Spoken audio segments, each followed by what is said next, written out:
Hello everyone and welcome back to ZeldaSpeedRuns After Dark. We've got a little bit of a late match for you all today. We've got TheRealSlothGod versus Baileyp75 in the Twilight Princess Any Percent tournament. Wolfdash 3 should be an awesome match in the losers bracket round 2. And talking you through the match today will be Jackbait and Kame Keaton. How are you two doing? Doing great. Yeah, we're doing pretty good. Let's send the racers off. We're already both ready. But it should be... Oh, the timer isn't reset. I apologize for that. That was still left over from the last race.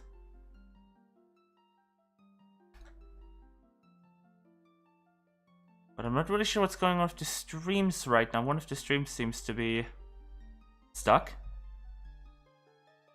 Hopefully that will fix itself. Is Bailey We paying may attention? have to reload the comms page here. Sorry about that. Let's do a quick refresh here. Yeah. Okay. Reload. We might miss the start of Bailey's perspective here. Sorry about that, folks. There you go. Okay, there we go. Hopefully. Okay, and they're both off. Yeah. Not Bailey. Bailey's stream seems to be stuck on our framework. Sorry about that. I mean, a little bit of tech issues this late at night.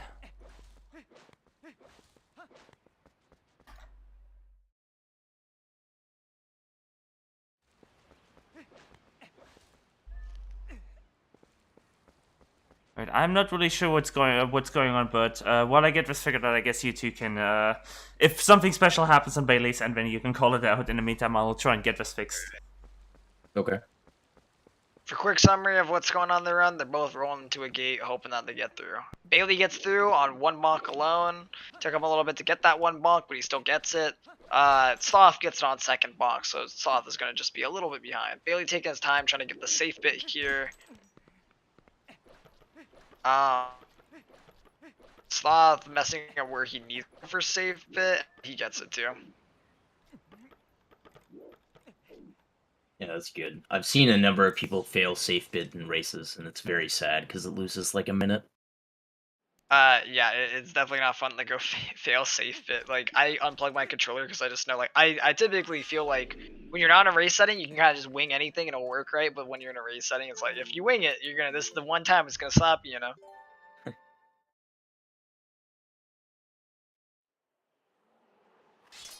Both runners are going to be doing the normal segment. So if you guys still don't see Bailey's side, he's pretty much going to be he's going to be a little bit ahead of Sloth, just by a little bit. You're going to be seeing whatever you see Sloth doing, it's kind of going to be what Bailey's doing right now. All runners kind of just do the exact same path here. Just who has the better rolling and who doesn't talk to a sign. That sign has a very large talk box. Yeah, it really does. You kind of have to try to go at it. Like, you kind of have to make sure you're not, like, in it, you know? Yeah, I mean, if you get good rolls, then you pretty much can just roll right past it.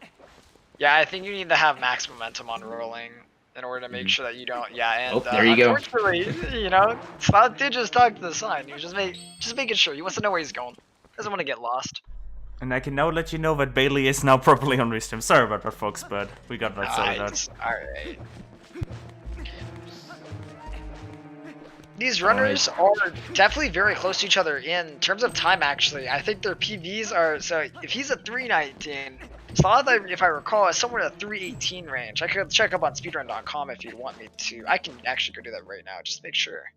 Yeah, But they're I believe both quite close. They're both in the 3 teens, and especially Bailey has been, I think, playing a bit more than Sloth has recently. He got this, well, you can't see it, but he has on his splits a new PB, I think, 319. He got that like 2 days ago, so he's actually playing pretty close to his PB recently, which is a big deal. Yeah, he has definitely been doing really good. Sloth is a 319. 42. Yeah, so they're both 319s then. Yep.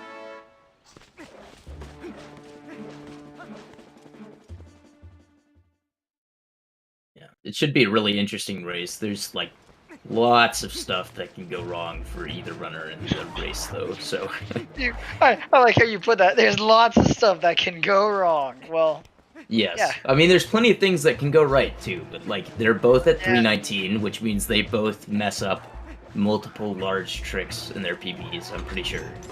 Yeah, it did, or yeah, you'd hope so, right? You'd hope it's not just like they lost a lot of movement, you know, like. Yeah. Typically this means that they're gonna struggle. It could be Ruby Roll you hate. I think Slav specifically just likes Gorge Void Ruby Roll.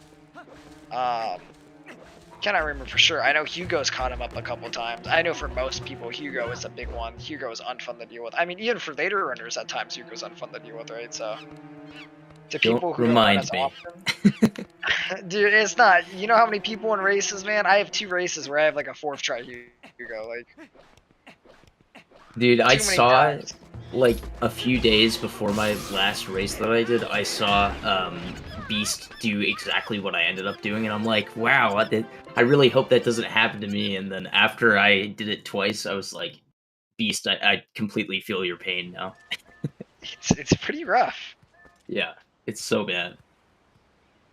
Both of them, I think Bailey is still ahead by a good margin here. Probably about 10 seconds. Maybe a little less. Up somewhere in there.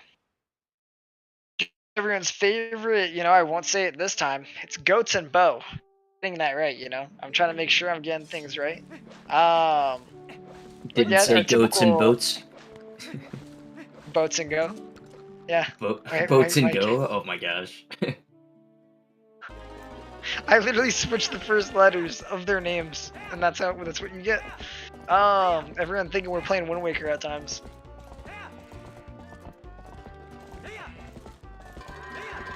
I'm gonna refresh stream because I can't even see. Okay, now I'm all good. You're welcome, and Daisy. You're the first smiling face I saw today. Yeah, both these guys are struggling pretty hard with goats right now. Yo, but stop. Oh my! I did not see that extra Howard in the back. They're both kind of getting a similar goats time though. Yeah, that was a pretty good recovery for both of them. Especially Bailey. I definitely thought that was going to be like a 45, and he managed to turn a left Howard around. Turn it all around. He made what looked like could have been really, really bad into not the worst situation ever. I like Bailey's PB bow. 803. Like, yeah, I feel that, man. I feel that on so many levels. I still love it when you get like that 405 cage break, 406 cage break, and then you just end up with like an 815 bow, and you're like, yeah, how did this happen? Where did it all go wrong? Where did all the pieces fall? Yo, How what's could up, this son? happen to me? You know. Anyways, don't want to get DMCA'd here, actually. Yeah, Jacoy, you need to be a bit careful here. Yeah. About to get us I did out. like 2 seconds of the song. We're okay. You know, and someone put Relender and got DMCA'd for Skrill. Gotta be careful. Imagine the thing that ended your run, you got DMCA'd for your blender.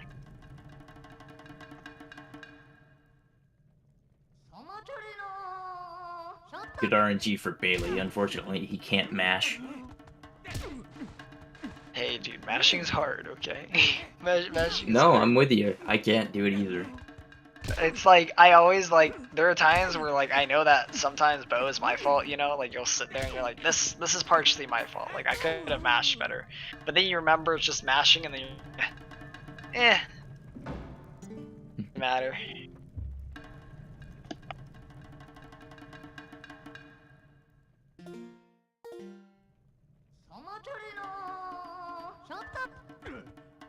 Not too bad for Bailey there. It was pretty solid.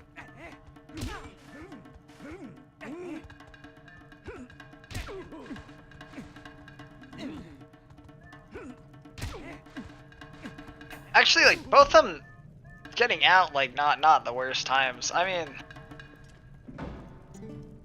you can't be too sad.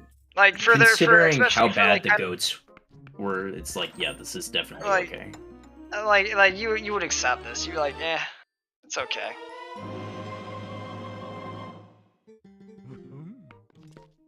Oh my goodness, Jay trying to, yeah, the person, if you're wondering where that Gorge Void with you came from, that's from Jerome in the chat. Oh, I His got you. his proud accomplishment there.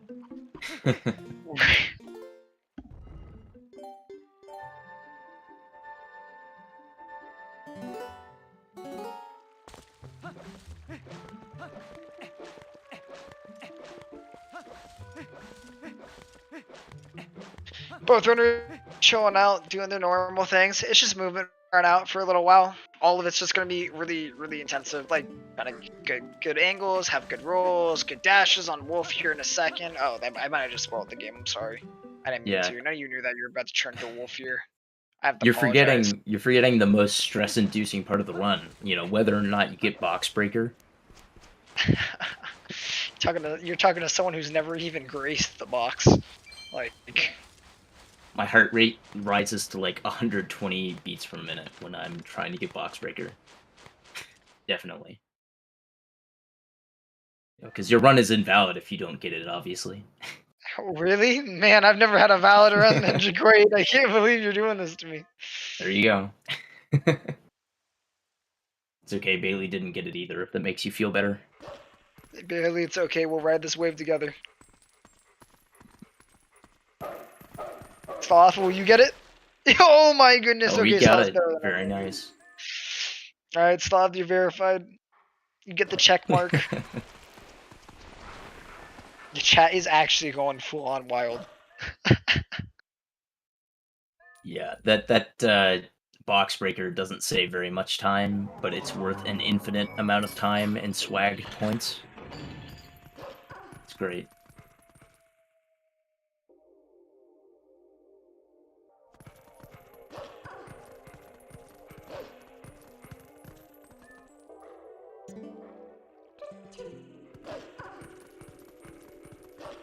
Yo, fun fact, by the way, I'm pretty sure you don't actually unlock senses unless you get that text there. Wait, really? Yeah. Imagine if we skip it. Do we even use sense in this run? Oh wait, I just realized we have vessels. Wait a second. We have to Twilight. we have to get Yeah. vessels. Yeah, all the Twilight sections and the mall. Man, why don't we just skip those too? It's okay. Early desert, Also, let's go. Also, soy milk is disgusting. Any of you defending a soy milk? Ugh. Ugh. I feel Bailey's pain bonking while trying to go into that tunnel there. Do that all the time. What? Trying to get in that little tunnel there? It's Yeah. it's pretty bad. Like you have to be more like it's weird. You have to be more forward to get in. Yeah, like you see Sloth did right there. He kind of like made sure he's a little bit more forward just so that he could get right in. It's really good. You know, I know how to do it. I'm just bad. That's all. That's relatable. Me every time I show up at Hugo's house and I'm like, God, I'm ready for this. How to do Wait, it? he has a house? But Where is his house? I need to know. I gotta go visit this guy. You know, bribe him so that I could get good runs. Make some. Me. Let's think. Resources. I don't know. Squirrel soup or something. There's squirrels in that area. Oh yeah, we're about to get some good. Boy, you sure are thicks in chat in a second. I mean, I guess Link's house, we never actually go into it, so it's not actually Link's house, it's Hugo's house, obviously. Oh goodness, wait, yeah, he takes our house. This is payment for us using him. Yep. Our abusive relationship with Hugo, we attack him, we leave him, then we never back. We actually never come see him again.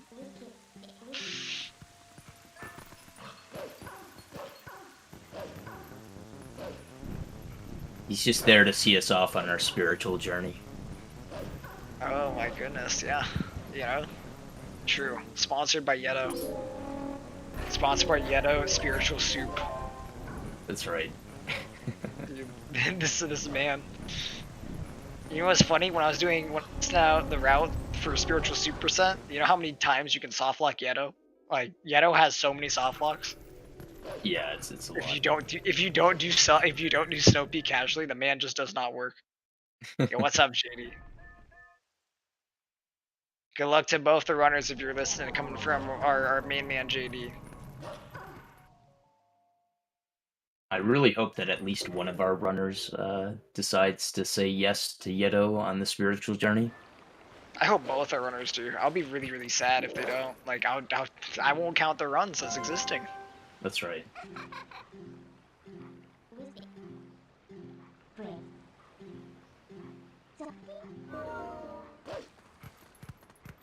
Fun fact, world record does have a spiritual journey. And I'm not saying it made it happen, but I'm not saying it did. Well, the combination of that and failing mailman skip, you know, it's just too powerful. It is, dude. You know, also in AD, the new All Dungeons world record also has the mail. Coincidence? I don't think so. I think it's all metagame. RNG manipulation, mind manipulation, any of it. Speaking of manipulation, let's see if these Hugos work. If we can, I thought you were about to say, let's see if we can manipulate Hugo. Poor Hugo, man. Just trying to. Yeah, that's right. We're just using him. We do technically have the worst relationship with this enemy. Yeah. We use them, we push them around, they try and hit us, and we dodge it, and then we use them again. Wow, okay. First of all, Bailey missed, but second of all, I'm honestly extremely shocked that that worked for Sloth. He barely got into the loading zone before he landed. If you didn't say anything, I was about to say Sloth missed. I was about to be like, yeah, they both missed. We're gonna go back. Everyone, we're gonna have a fun time, you know. Yeah. The key to the race, you guys be patient. That is very true, Daisy. A lot of runners, and when we're able to reset, it's easy to just kind of shotgun them out. See, get an okay swing and then go for it instantly. You know. A lot of times in the race, you'll try to make sure you set them up real well. Well, you might do that. Okay. My bad, Wait, some people still like to shotgun them out instantly. That's right. That's why I missed it twice last time.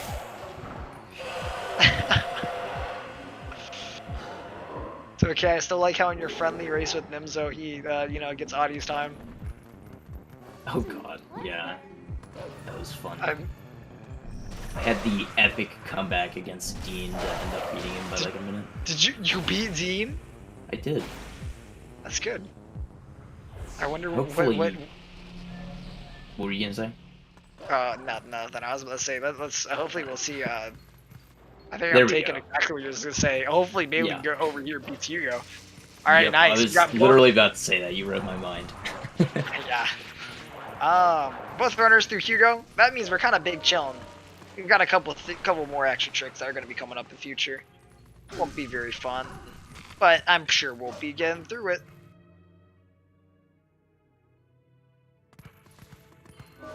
We're big chilling until we do some acrobatics with Jamal in a couple minutes. Yeah, you know. Is there a good yoga advisor here? Gonna try and teach us. Stretches his arm out. Sometimes he teaches us the wrong thing though. Every circus needs a clown, man.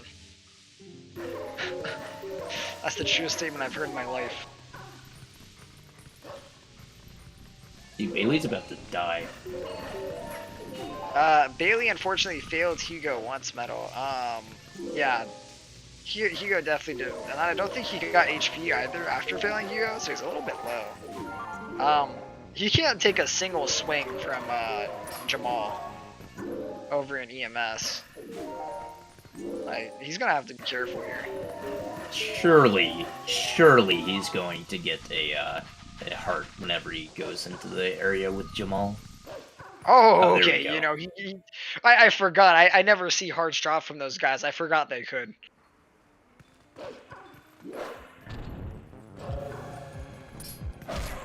EMS Shadow Beast, his name. Yeah, his name Jamal. Why Jamal? I don't know. Why not Jamal? That was extremely clean by Sloth there, by the way. Yeah, that was a really good EMS. Great job, Sloth. Sloth is actually doing really good. I think even in his own run standards, this is extremely good. Yeah, this should be like a kind of high 22 Master Sword time. That would be fantastic to see. Yep.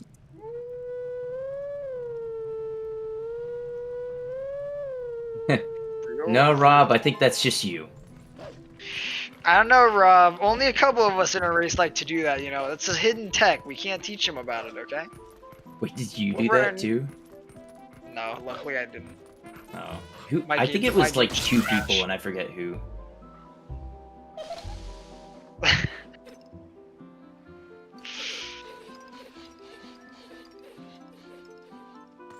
No, we stand, Rob. What do you mean? Barely just kind of traveling through the purple mist area. Right now, it's just trying to get 1 frames. I don't think he got many of them anyway. Yeah, he's got to avoid all the grape soda. It's poisonous, you know. Yeah, grape soda. It's just water vapor of the grape soda in the air. That's right.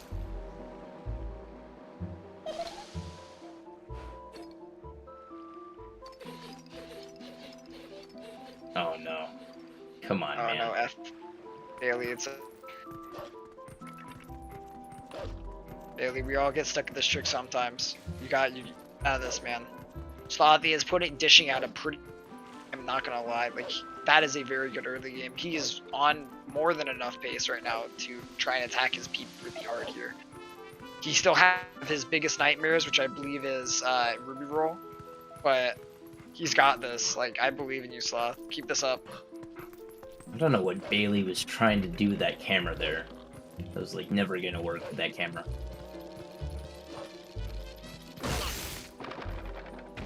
Let's see if he gets to this time. No. No. Gotta kill him. Oh, Oh, he my almost goodness. got the fast swing thing.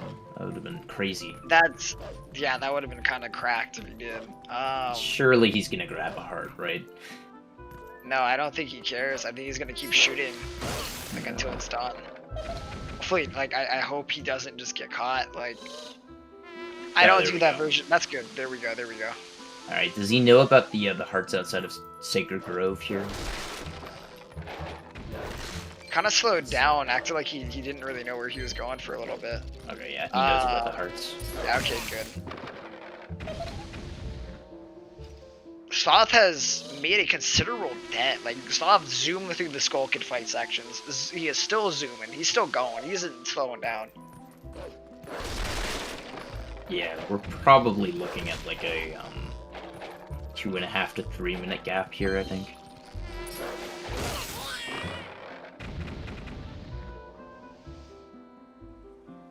Probably closer to 3. So. Yeah, it's definitely going to be a bit of a catch-up game, and that's up to Sloth if he wants to give it. I hope Sloth goes gung-ho and keeps pushing forward.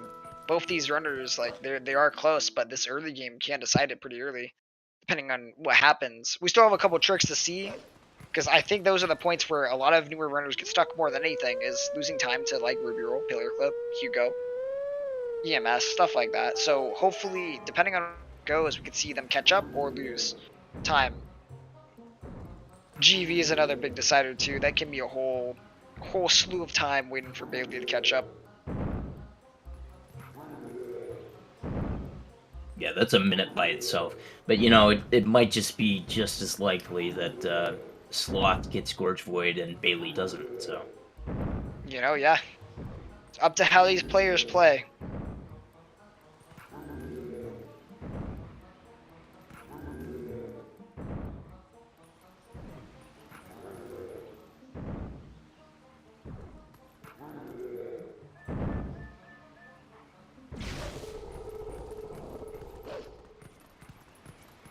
Sloth about to enter the exactly 2 minute long cutscene. Nice. Alright, Sloth, go enjoy your bathroom break, sire. You've done good. Keep going. How is this possibly long enough for a bathroom break? Your speedrunners. Take out your wave word, plug it in, turn it on, Oh, God. mash A and B, do what you need to, and then come back. Switch controllers. It would be a really good one, except for that there's a single button input at like 48 seconds into the cutscene. Like I said, if you get your wave bird, man, like, it's pretty set. Like, wave bird's kind of broken in this. Hey, I could pee during, if I could pee during Fire's death's cutscene, anything can happen. Okay, I have also done that, but definitely would not recommend trying. It's My way too short for bathroom. that. I don't know about you guys, but my bathroom is like out in Jumanji land in my house, like going across the house to get to it. So like, I can't do these cutscenes. I can Speedrun the to the only bathroom. dude. I literally sprint there and back every single time. Nice. And don't worry about it, Bailey. We believe in you. You can still keep this run going and keep it going strong. A prediction? Oh, for what? What, for If Gorge you mean Void? for Gorge Void or for like the whole race? For Gorge Void, you're still set. Give it 5 minutes and it's perfect. Yeah. I don't know what we would, like, set the prediction to You be, meant for the though. race? Oh, Oh for my the goodness, race. no, it's way fine, dude. We've got 3 hours of time that can come and go. Like we're in it for the long haul. You can make a prediction about which runner will win. You're still good. You're still very set. Even if it looks like they're decently far from each other, that can come in a blink of an eye. That can come and go instantly.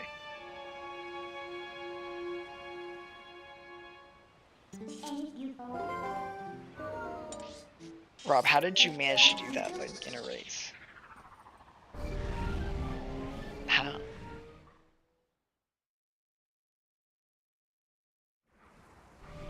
I just don't understand. Boy, the prediction is live.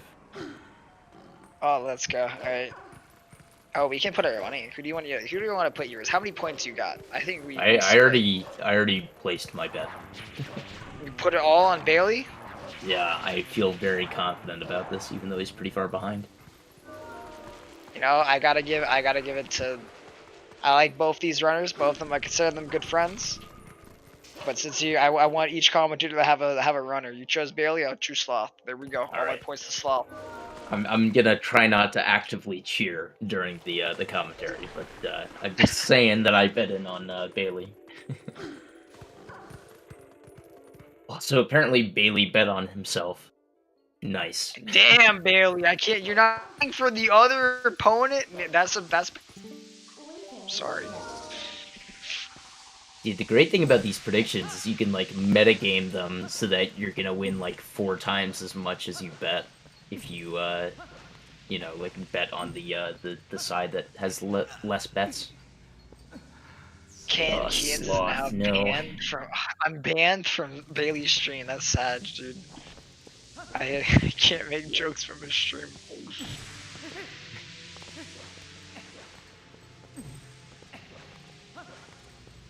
Betting on yourself and throwing for channel. Wait, wouldn't that be so hypey? You bet on your opponent and then you lose, so you get all the points. No.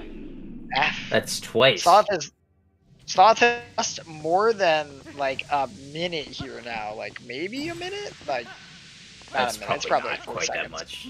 It's probably 40 seconds. My bad. It's a shame because he's going like really slowly too, and he's still voiding. Alright. Oh my goodness. He made it. That was the safest purple mist that I think I've ever seen in my entire life. You know, sometimes you just gotta take it, man. Sometimes for the mental, you just gotta take it, you know? Don't stack up the L's, just take the small one and keep walking, you know?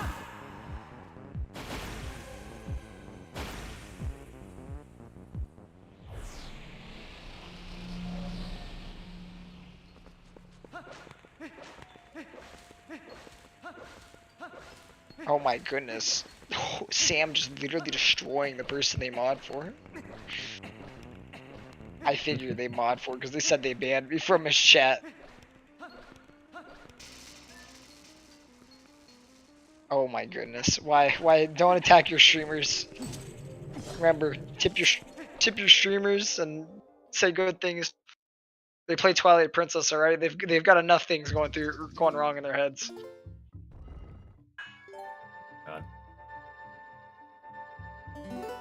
I believe I just saw. Okay, no, he's not. Yo. Okay, so that's not a save bidder. Oh, that's perfect frame there. So he should be good, right?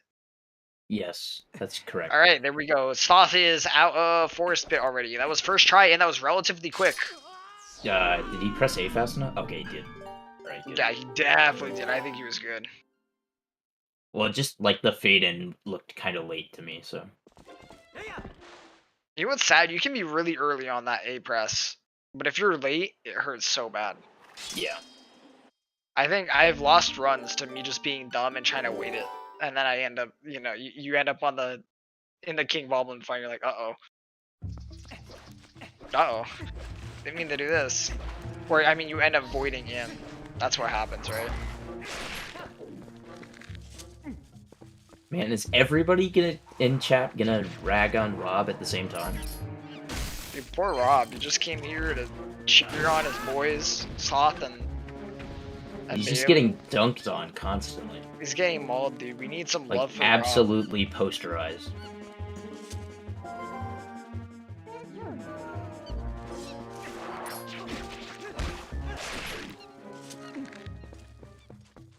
Oh my goodness. You know, Rob, it's okay. If they can't stand you, we stand you. It's okay.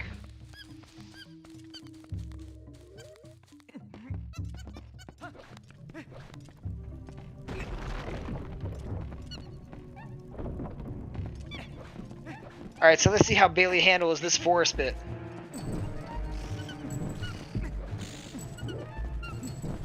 Alright, none of them do save bit. Feels bad, man. Quaid saved me. Can't do anything for you, man. You gotta save yourself. Alright, let's see. Is he gonna get this? Or is his timing gonna be a bit That late? is really, really late there. That's the best strategy with horrible puns. It's just to ignore them. Oh, man. That's a bad angle. I think he's not gonna... Oh, he corrected it, but he's, like, too late twice. That's still late again. Oh, I know. We see him slapping himself on a stream. That's unfortunate. Bailey, it's okay. Keep your head strong. Keep going.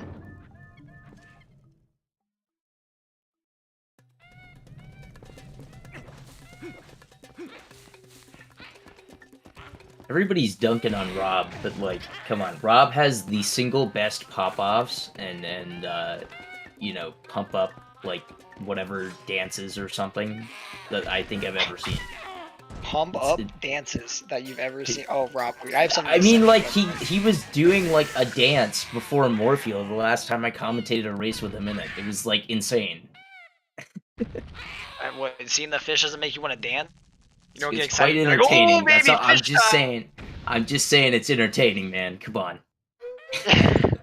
You know, you look at more. You know, you're like, man, I can't fish sticks tonight. Like, ooh, let's keep going. Can't wait for it to break its own world record and immediately clip into itself. Oh, did you see that cool clip we saw from one of Pope today?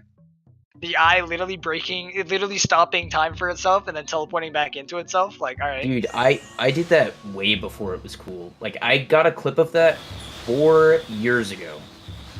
4 years. Oh, so you were the cool kid all the way back. That's right. Also, Bailey failed to kill one of the spiders. Sad.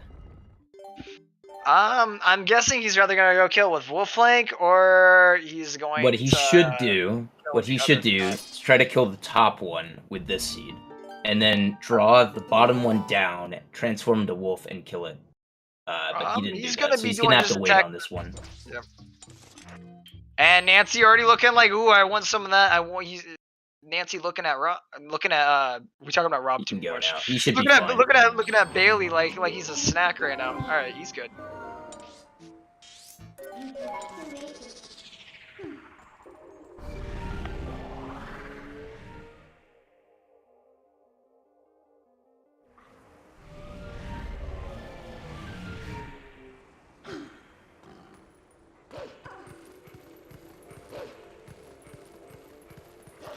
The chat's so toxic right now. It's more toxic than the grape soda from earlier.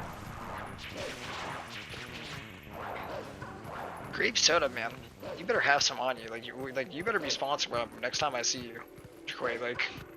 Yeah, I'll be sponsored by generic grape soda. Just grape soda. I'll be sponsored by AW. Don't worry. Yeah, I'm sure they're gonna sponsor me after I said that grape soda was like totally poisonous. What do you mean? That's a good selling figure. I like that. Oh my god. Oh, that's morbid. Wait, no, I didn't mean it in that way. I didn't mean it that way. No. It's like, oh my god, Hold up. dude. Hold That's up, a selling point. Wait a second, man.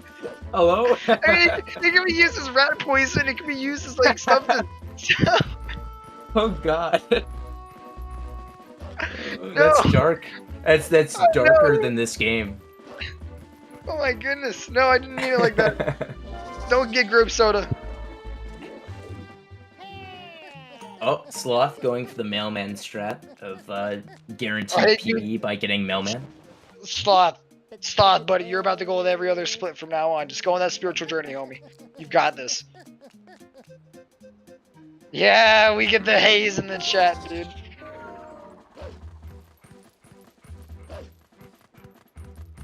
I like all the different ways people can say hey.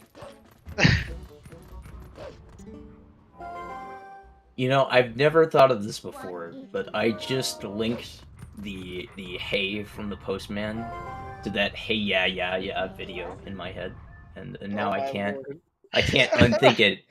Every time I get that mailman, I'm gonna be like, hey yeah, you know. Why you gonna poison, dude? A, you're trying to use DMC it again, man. Just another time. No, it's like 2 seconds. Come on. You're gonna start using your blender in the background. You're really gonna start getting this. God. Dude, I have to listen to whatever the heck this is. This remixed Postman. Remix Postman. That sounds like my new cat jam. Okay. Open link in new tab. Yes. It's not bad. This is so loud. Yeah, it is really loud. I don't know how to turn this down. Oh, here we go. Is there any way to turn it down on SoundCloud? Yeah. It's like at the bottom of the tab. Oh, okay, I see. That's not bad. It's not bad. Alright, anyways, Sloth is gonna go for Gorge Void here. So we're gonna see if he saves a minute or loses a minute.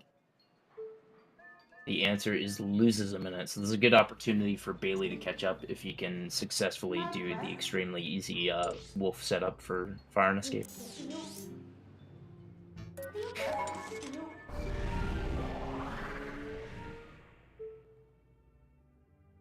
I don't know why. I feel like I'm sorry. I've been quiet. I'm cat jamming back here.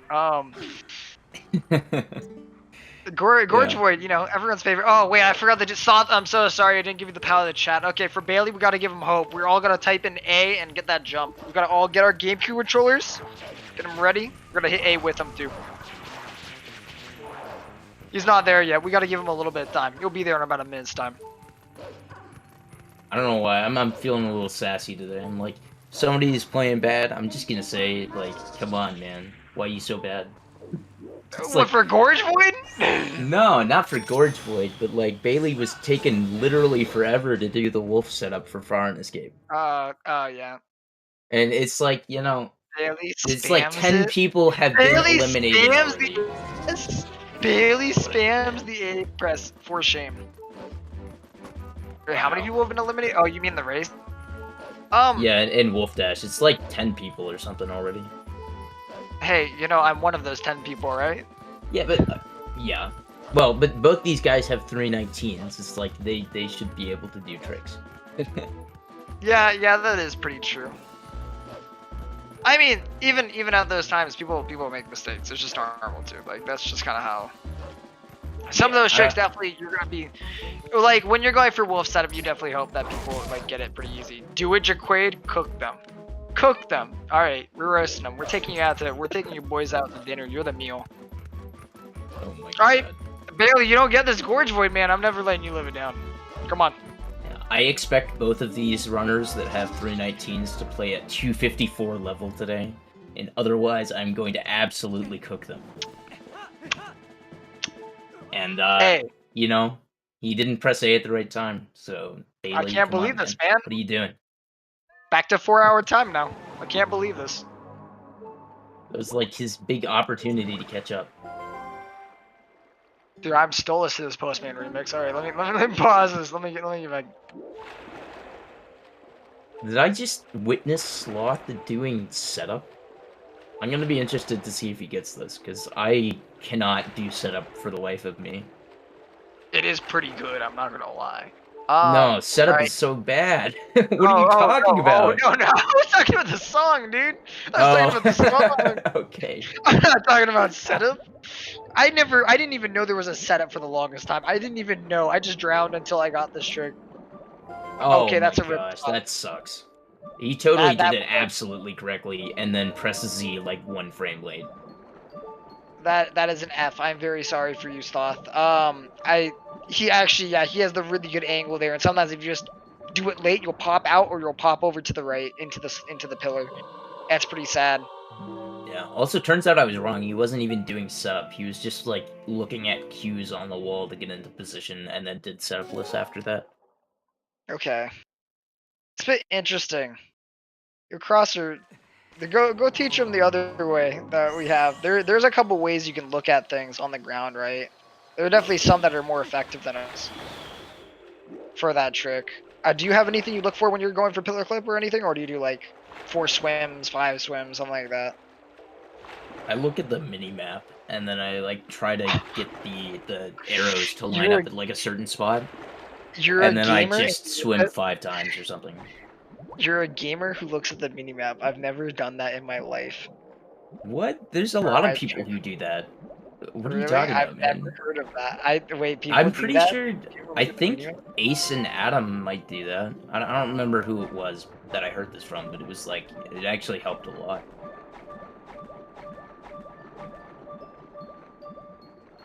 Sloth got it second try. Crosser, you might be losing it, but I said teach well, you gotta go. You gotta give Sloth that good visual cue for the pillar clip. Give him that good one.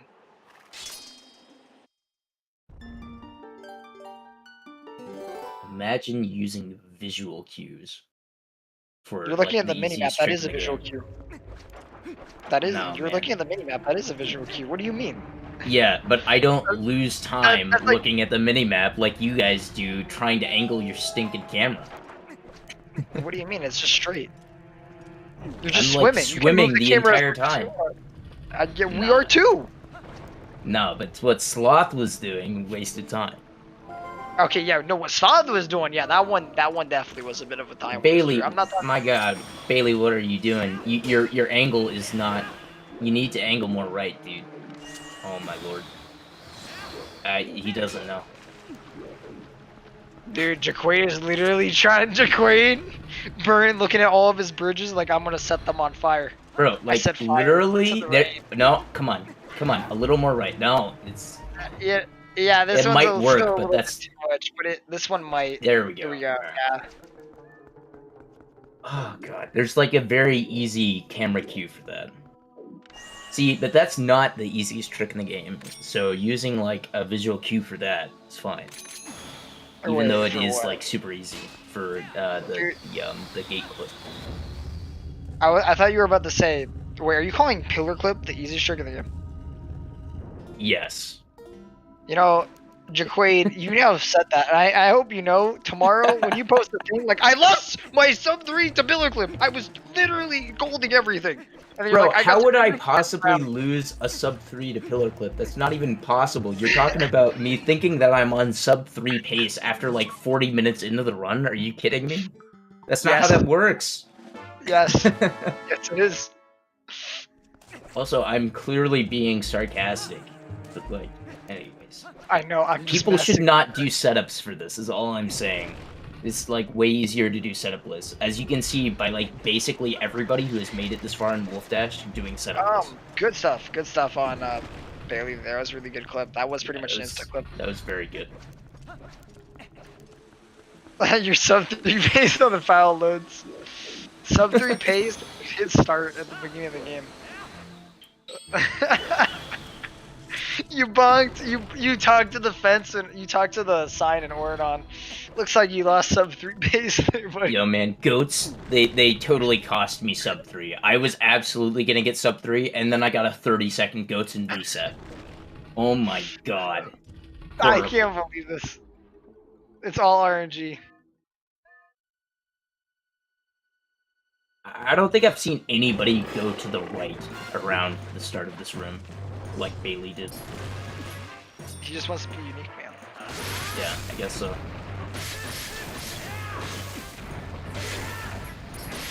I feel bad for Bailey. Like, I like Bailey. No, Bailey's a good guy, don't man. feel bad for Bailey. He needs to play better. No, but I mean, dude, like, even in chat's just like, yo, who's this Bailey guy? Like, Bailey, we love you, man. Good luck on the rest of the run, man. Like, Oh my Bailey's just getting, gosh! Come on, man! Don't slide down the ledge. Unfortunately, he can't target though because the Helmasaur is yeah, there. yeah, the Helmasaur is gonna stop him no matter what. Come on, guys, we're giving Bailey some tough love over here. Bailey taking this tough love. Bailey after Jaquaid attacked me. No, he's got to get better so that he can knock me out whenever he wins and then plays me next round. Oh my goodness. Wait, you fight the person who wins this? Yes. So this is all. Oh, I understand why you're here then tonight. The reason you're commentating is so you can scout them both out. You're gonna look at everything right. they do. That's right, because I need to know what their tendencies are so that I can know how to race against them. Because it's totally like I don't know how I play affects how they play. So if I do strategies, it'll like mess them up somehow. No, I gotta see just how sloppy these guys play so I can decide whether or not I want to go for Death Sword Skip in like 3 minutes on purpose. Just for the swag points. You just took like, you know, Jaquaid. You just took like you were like you snapped them in half. You just took their any pride they had left. You just took it like little spaghetti. You just like I grabbed them, I held them over my knee, and I just dropped them directly into a rising knee. Amazing. I don't even know what you call that move, but I just described it, so it's good enough. If you said anything about love Jaquaid, oh my goodness. We need some positivity, you know? No, embrace the roast. Embrace the roast. Come on. No. I'm sorry, Jaquaid. I ain't about that life. I ain't about being. No. I ain't about taking the grape soda. Alright, I'm about spreading the happiness.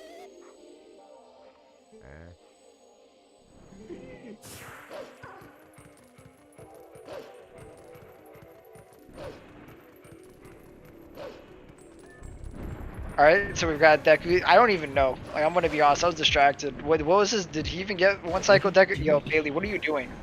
Like, wait, hold up, buddy. Staring at the frog. What the heck, man? It's the frog. Okay, Bailey, you got this one cycle? You got this? Yeah, let's go, my man. Got it. Alright. You got it. There we go, Bailey. Take it to the bank. See, that's how he should have been playing this entire time. I don't even know if Sloth. Yeah, Sloth did kill it. Good job. Sloth drowned the whatever the enemy's name is. The Boblin. The Boblin. Yeah. You know, we got a lot of names. We got a lot of things in here. What is it? Like officially, like a Twilight Boblin or something? Yeah, it's probably a Twilight Boblin or yeah, anything like that. Shadow Kagarok. The Kagarok's the bird. He didn't drown the bird. He's riding on the bird. Not even going for Kagarok out of bounds.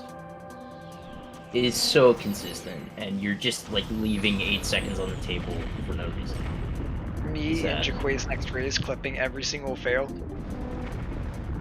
That's right. You gotta. You know what? I mean, just commentate my next race and just roast me the entire time. I dare you. Oh my goodness! You know the. I will come into interview and I will be like, Keaton, what is your PB exactly? You know, like, what time did you get in your race when you lost the second time? Oh. Just gonna like absolutely obliterate you. I have 6 runs. I don't even have 6. I have 5 runs. What do you mean? You'd be so much better if you like didn't spend all your time commentating. I actually practiced more and did more runs.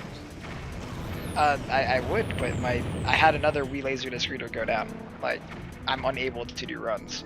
Oh, that sucks. Yeah, it's a little unfortunate. Yeah. I golded my Hugo segment, and then it crashed, and I was like, wow, that's a way to go out.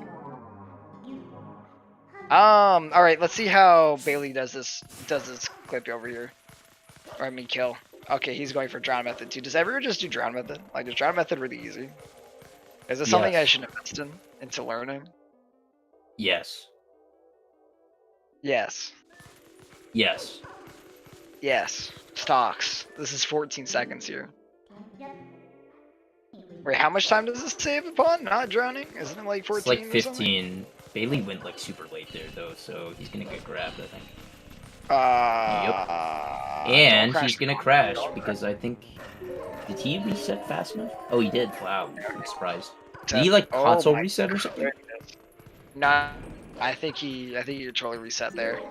Wow, that must have been like really, really close to crashing.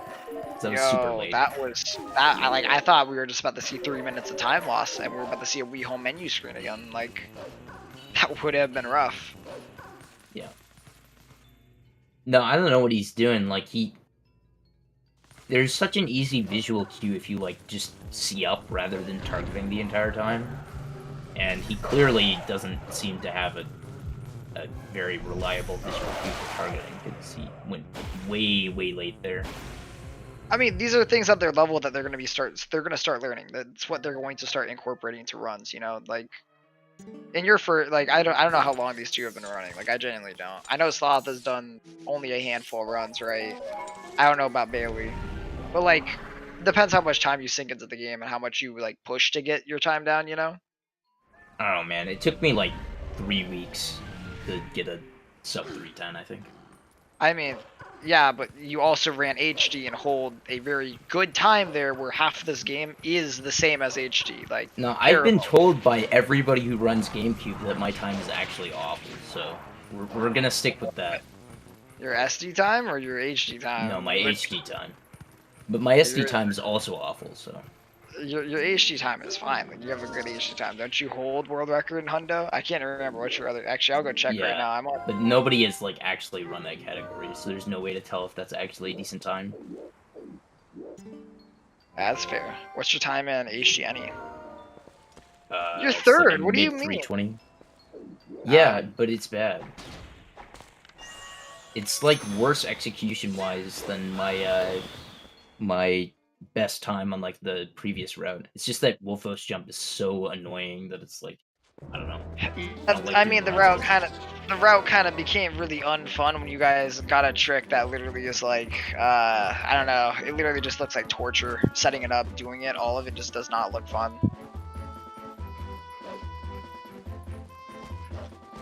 Yeah, they haven't run any TP. You know, I'm honestly a little bit surprised by this, that like you guys are defending this so much when Keaton, I swear to God, every time I like pop into a stream, you're like berating people to basically pick up specific methods for tricks.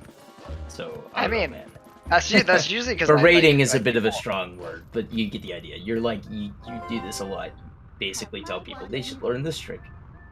It's like, I mean, anyways. Yeah, but I ask them if they want me, like, usually I'll go in the chats, I ask people, like, hey, do you want me, like, tell you things you can do better? And that's just mainly because, like, I talk to people about the time save. I know a lot about the game. I just don't, like, I don't have time in it. I don't have that much time. I don't even have 100 hours in this game. Like, I do know most of the time differences. I know me and Zach have been doing a good job of spreading, like, getting rid of some of the misinformation, like, where people were saying, like, if you miss Ruby Roll and you do the Elden route, it only saves time if you do Wolf Bomb House skip, which was just a straight up lie. Like, that was just a lie that was told to everyone. Well, it's a lie to justify good practices, which is not skipping, like, 10 splits.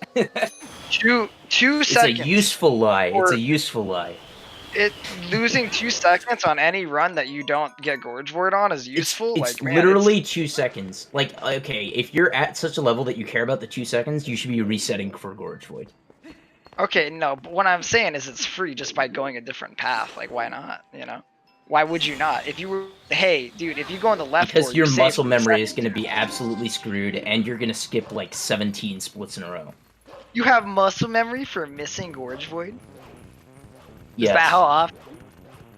Like, isn't it more? Oh muscle no! memory? Don't start with this with me because I guarantee you miss Gorge Void way more than I do. I have missed it only 1 time so far in all of my runs. Okay. Yeah. Sure. I do have a lot less runs, so.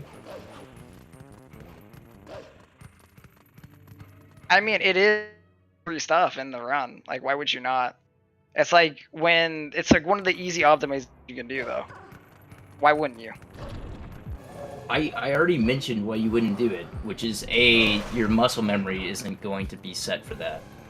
And B, frankly, you know, you're gonna skip like 2 segments in a row.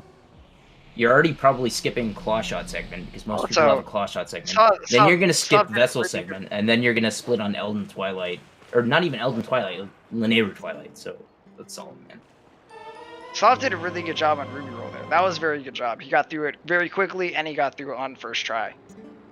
Bailey hasn't made any considerable mistakes other than him almost crashing console off of the Kagrok, but he's doing pretty good.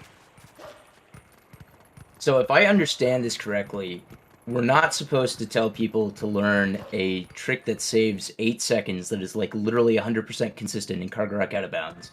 But if you choose out of preference not to do something that saves 2 seconds, then it's like horrific. You guys are crazy.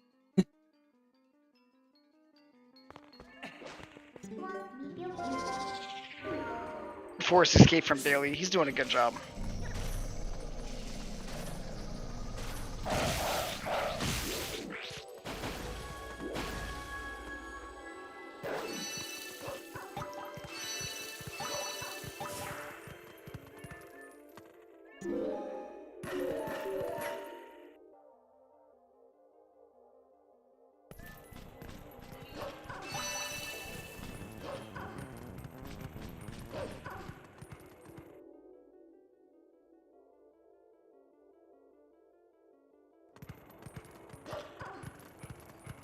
Let's see, wait, has Bailey... Okay, yeah, Bailey did get Mailman Skip on the first try. He gets Mailman Skip twice. He doesn't get any haze this run. Unfortunately, his run won't be verified. He didn't get the mail. Yeah, Crosser, you're taking this, like, way too seriously. I mean, let's just move on. Like, we should have a while ago.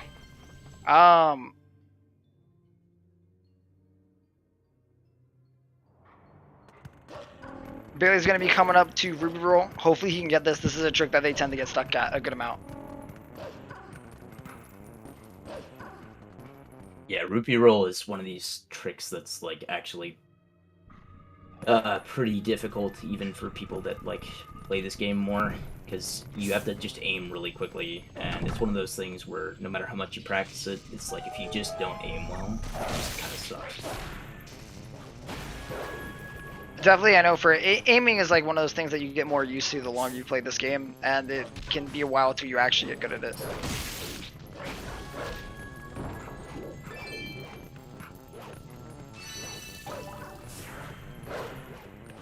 Unfortunately, Bailey misses. Gonna be taking a reset there. I believe he saved, gives up that 10 rubies, so he's gonna be a little bit richer in the game. But unfortunately, he did fail on his first try. That's a rough bonk. That is a little bit sad. Oh, he's just fucking up now. Offside.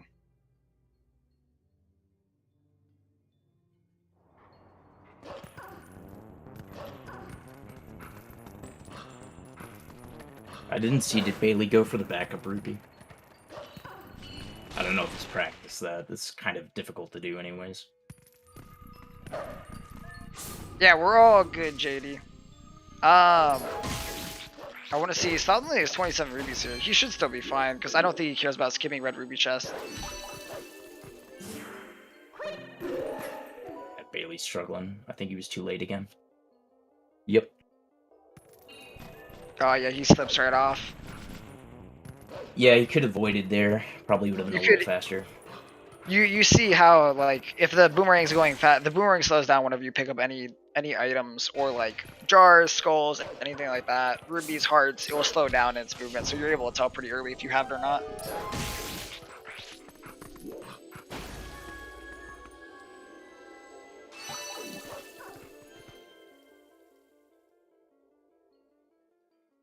JDLM stands for Julio dates lots of moms. What?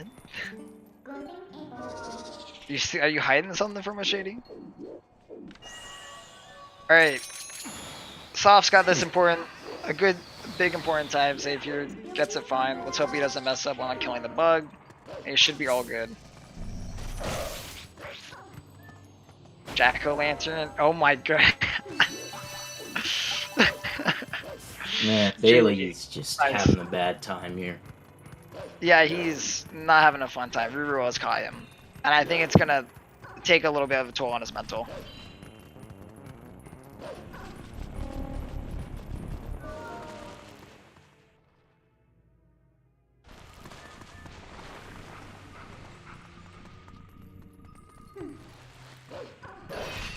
Calm down, Sam's. Calm down, Sam stands for please date me, Keaton. Oh, that was pretty smooth, I'm not gonna lie.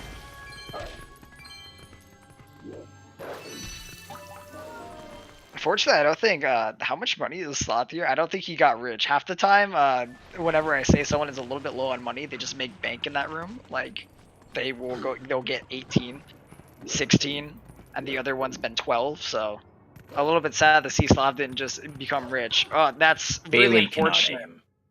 He just Bailey's can't aim. he's having a really rough time with it today. Like, that sucks.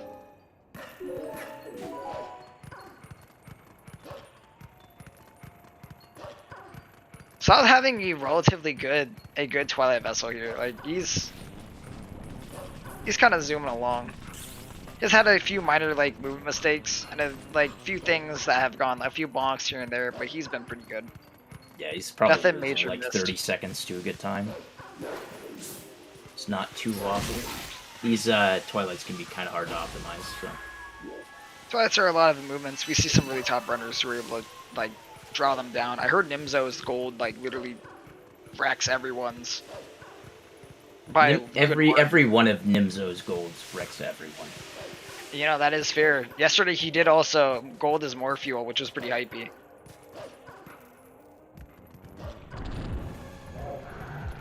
Oh no, he got the. Man. Oh, did he slip off the other side? Yo, Bailey. Yep. You got Didn't turn around correctly. that blows.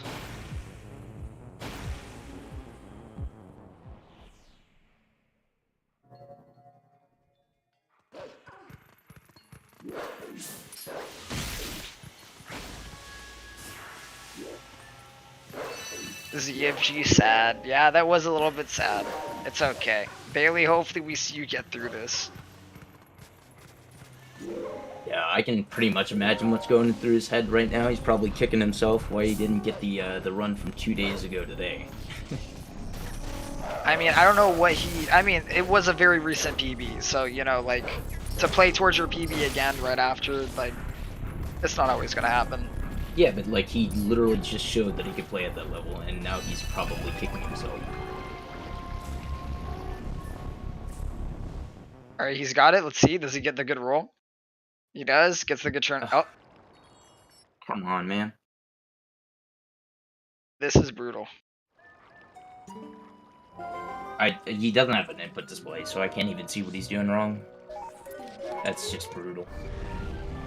He's losing like over 10 minutes on Elden Vessel split. Yeah, he's definitely taking a big time L here.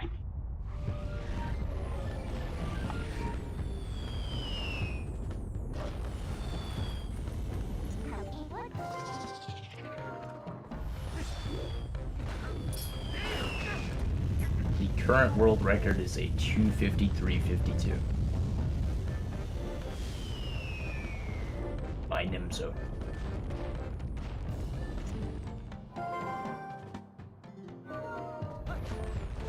And the second best run ever is also Nimzo, who got it last night. Pretty much I think he beat our old world record by the millisecond last night in his race. By 2 seconds. Bailey is still aiming too low. I don't know if this is like controller. Sometimes controllers have like awful dead zones, and so you just cannot aim slowly. I'm sure the pressure is making it so that his like control stick is just flailing wildly too. He's probably pretty jittery. Knowing that you missed this, like 10 times. yeah, you don't want to see that. Like, you know, you're losing a lot of time here, and that means you're hoping on your. I don't know if he has the stream open, but if he does, then he knows that Sloth got a first try and he's already done with Elden, which is only adding to the pressure. Yeah, that is. Metal Mouth figured out the code. That is exactly what my username stands for, obviously. I like that.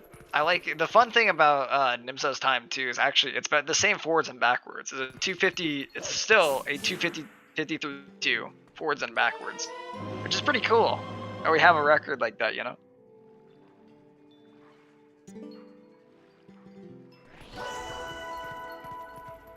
All right, good stuff, Bailey. He gets it. Let's hope that he gets the area too. Like doesn't miss any of the side hops and gets the good LJ here. Angle looks pretty good. He's looking pretty good. Pog Bailey. Let's go. I think he spoiled in the chat by putting Pog, but I think he got it. There we go. Yep. Or he just sarcastically put a. Okay, no, he did. He got it. Nice.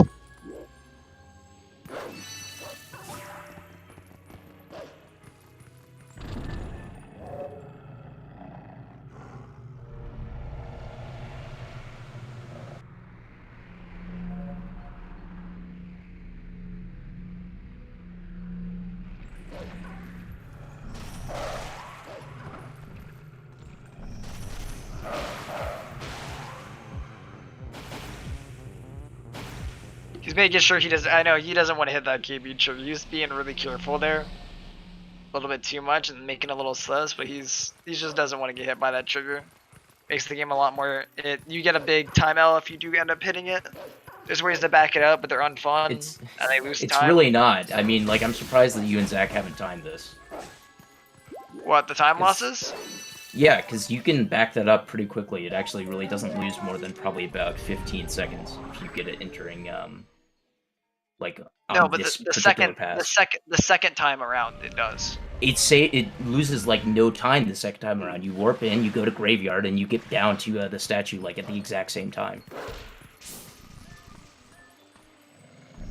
I've done this before. It's really not that bad. So if you miss the first, and it saves time. It saves time after Elden Twilight actually a little bit too, because you get to warp way faster. I mean, you do get that creepy line of text of "help him" from Malo just staring at you. Yeah. But it's really not that slow. I mean, people say this all the time. If you know how to back it up, it's not bad. The bad thing is like trying to know how to back it up. You go through. I'm guessing you go through the door, right? If you miss it the first time, is that the back of the most people do? Yeah, you go in and out of the sanctuary to reload.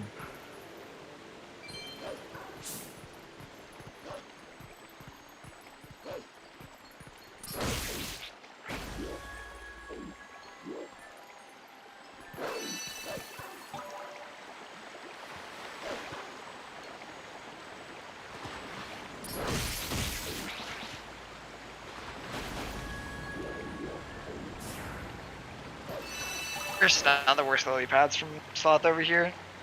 So I've just kind of been chilling with Twilight sections to pretty much go get all the bugs when there isn't much that can go wrong in these sections. They movement based. He's pretty much at the amount of rubies he needs to be too. Don't even have to worry about those either. Since he failed Gorge, what if he's going to? He can just get the yellow ruby for free. Like it doesn't matter. He can get it super easily without losing any time.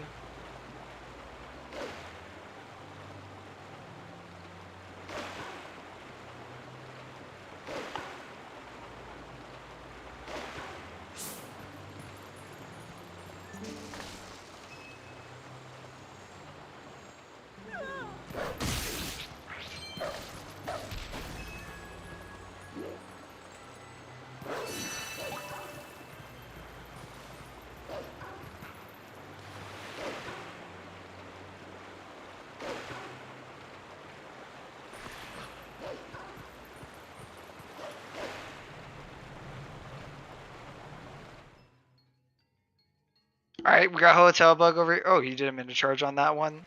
Oh, he the didn't bonk on that. There we go. Yeah, he hits the wall. That's a good way to actually back that up. Actually overshot the bonk. It's crazy. Oh, he doesn't care about the 10 ruby? No. No, not everybody goes for that route. Because, you know, hardly saves any time and is not worth learning, right?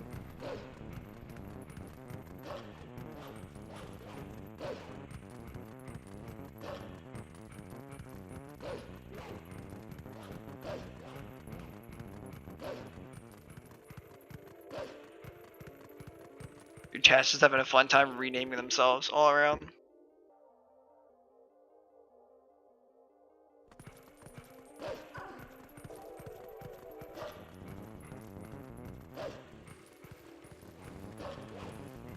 So both people pretty vastly. There's a good chunk of time between them. There might not be. So we're gonna have a big way that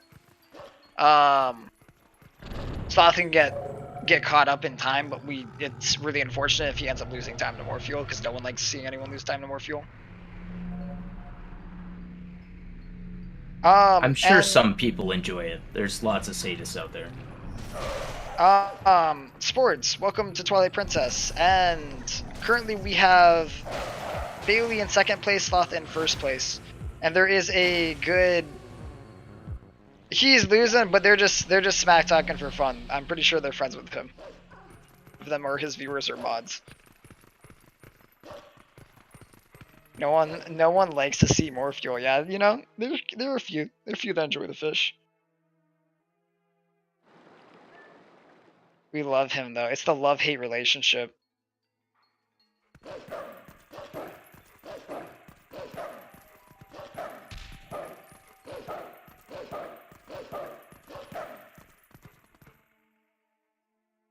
That was a really early minute charge by Bailey.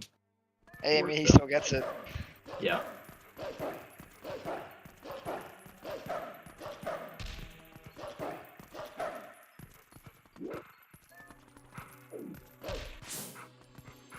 Yeah, the movement in that room that Sloth is in is not the easiest thing in the world. It's kind of hard to get that side hop to work sometimes. Just doesn't want to work occasionally. Yeah, you can get caught by the fence and up on hopping back over on the other side of it. It's unfun. Definitely feels really quick if you get on your first go though. Oh, F. Bailey ended up missing the side hop on and then he walked into it. You have to be further away from it to actually side hop into it and skip the text. You can't be quite that close.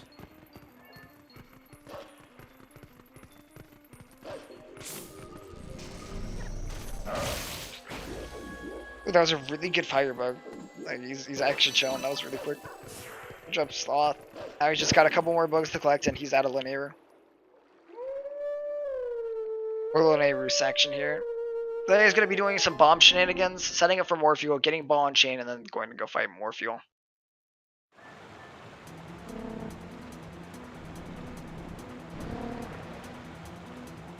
I wonder how Sloth is doing in terms of his PB here. Like, I'm pretty sure he's more than well on PB pace. He's mainly just missed Scourge Void, but he didn't really. Oh, I guess he took a drown to Pillar Clip, correct? I think it was just a single drown. I don't think he took many more. Yeah, he'd have pretty bad vessel segment. I don't know if this is PB pace, because, you know, it's like at 319-ish level, people don't have the best late games, so, you know, even if you're ahead at, like, more fuel, you might still, struggle a little bit on some of the later stuff. Yeah, a lot of people don't like, or on the earlier side, they don't like early late games, which kind of switches in mentalities later on, where a lot of people tend to really like late game, because it's more up to your movement. Well, yeah, it's the more consistent part of the game. Yep, and it's pretty fun. Who doesn't like doing double claw shot aim? A lot of people enjoy those segments, and once you have a lot of it, just being really aim intensive. Yeah. Yeah, I don't know if it's the same in this version of the game, but one thing I noticed with a lot of newer runners is that they'll, like, get really good early game times that are, like, well, they're not amazing, but they'll lose, like, less time to world record in early game by, like, a lot compared to late game. And, you know, it's like, people gotta spread out the practice over the entire run.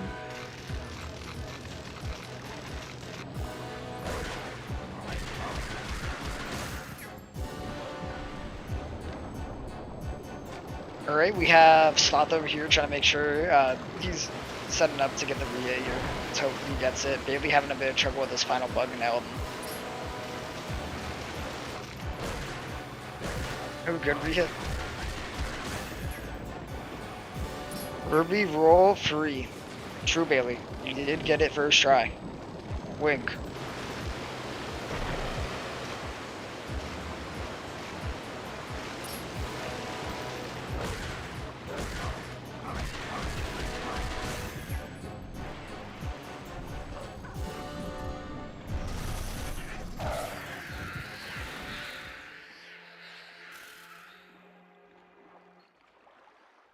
All right, that was a relatively really good fight from Sloth there. Good job on that. You think he knows about the camera turn to like reduce lag? No, I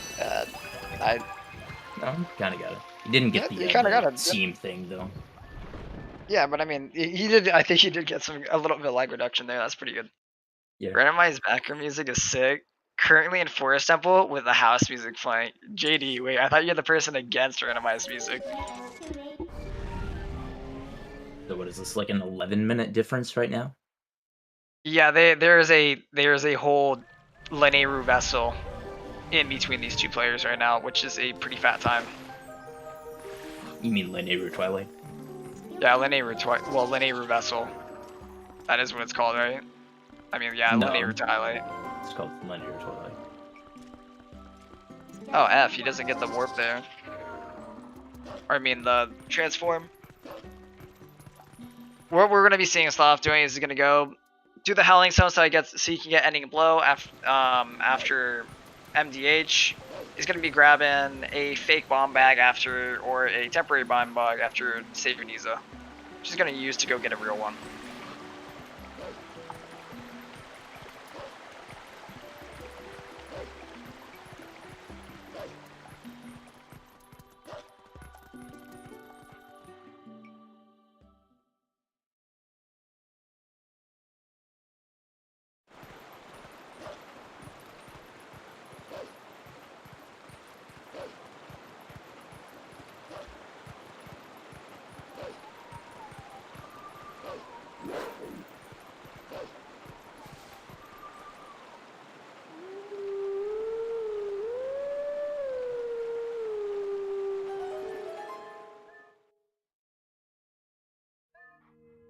We have Bailey starting up is Linear Twilight. It's been going through. We're gonna be seeing him do exactly what Sloth did just about 10 minutes ago. He's struggling with the first bug too. Currently, if you're wondering, anyone who's new to watching TP, yes, we need to get this Howling Stone. It's the only one that we end up actually howling on in the game because we skip completing Fair on Twilight where you would end up getting ending blow. The game typically will just give you ending blow on most boss fights other than the final one where we need it, and the game soft blocks if we don't get it. So we need to be getting at least one so we can have it.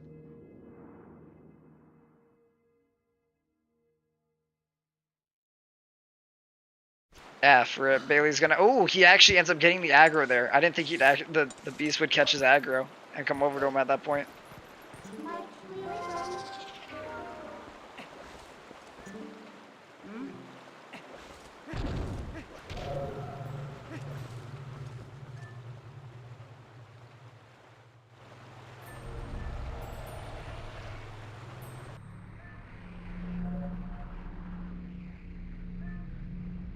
Oh, don't work. Okay, good.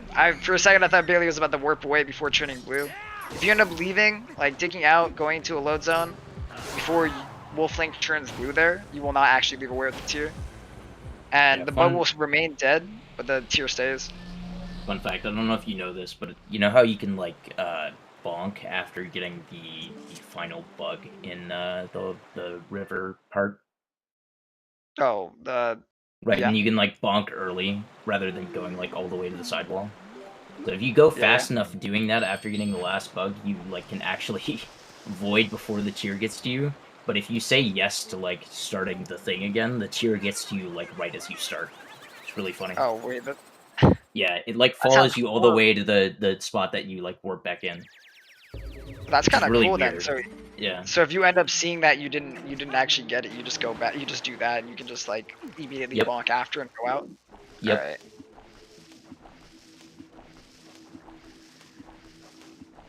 What is a fortnight other than 2 weeks?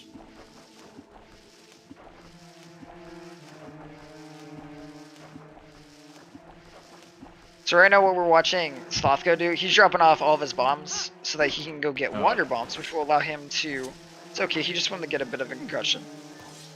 Oh my! He picked up the bomb again. I was like, oh no.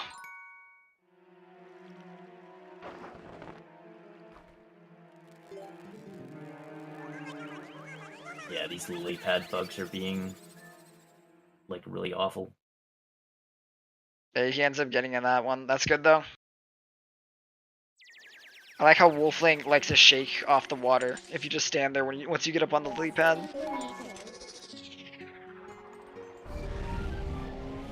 Jay just out here looking for a squad. Not getting that many rubies either out of there. I think he should still be fine. It looks like he's still low even to most standards, but he should be fine to get it. He got a little stuck at the waterfall there.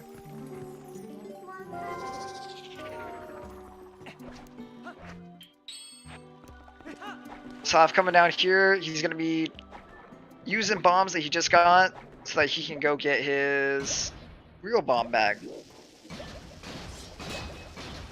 No, I've never agreed to this, Jay. I'm being framed.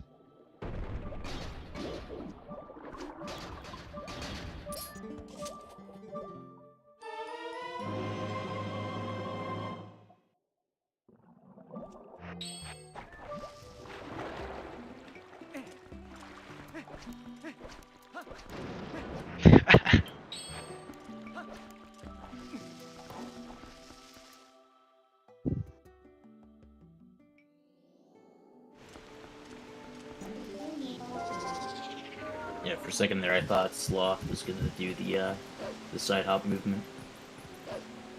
Oh, what side hop off the ledge there? Yeah, while dropping Iron boots. bombs and getting rupees.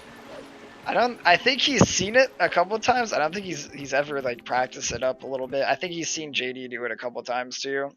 Like Sign Yeah. Call while JD was practicing.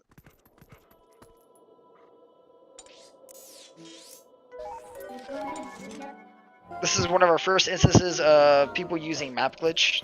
Map glitch allows us to unload voiding. Actually, even funnier, you can get map glitch off of what's it called? You can actually get map glitch in a super complicated way here, which we were learning about recently. Off of the scene that plays when entering, like the little panning out that we skip. Yeah, that's been known for like 2 years. Yeah, but it's also really hard to do. Yeah, We're trying to run it in. You have to Super frame Smash. perfectly mash A and B alternating. It's really dumb. If we were able to do it, or if there's a more consistent way, we could skip a lot of things. In the soup route. We almost were skip thinking map about work, really?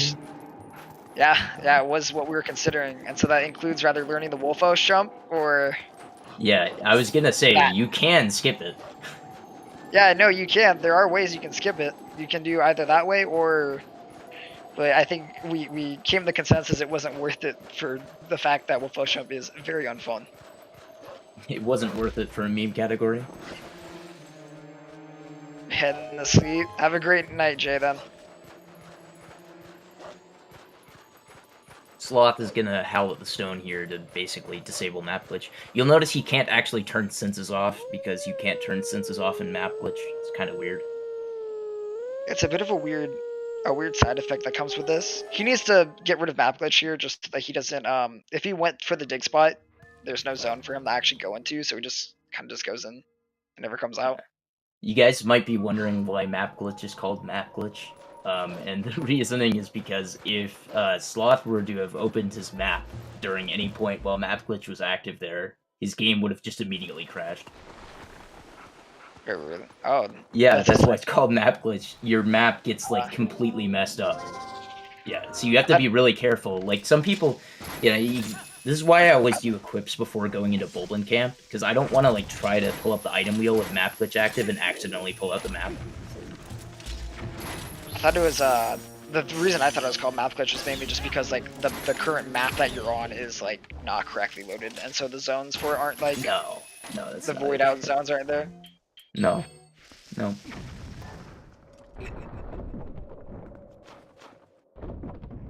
By the sea, Soft do a thing called messenger skip over here. Gonna roll over, do an LJA so that he voids out, but before he does, ooh, he gets caught by Keys.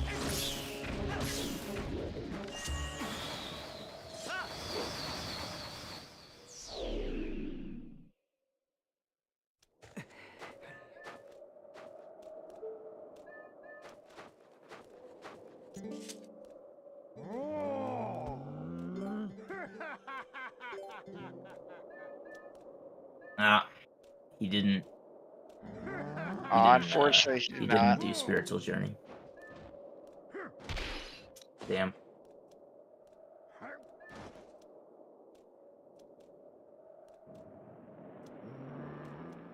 It's okay. He's giving it the comeback for Bailey there, leaving the spiritual Yeah. journey up to him. He just hasn't learned the new RNG manipulation strat where you say yes to get him.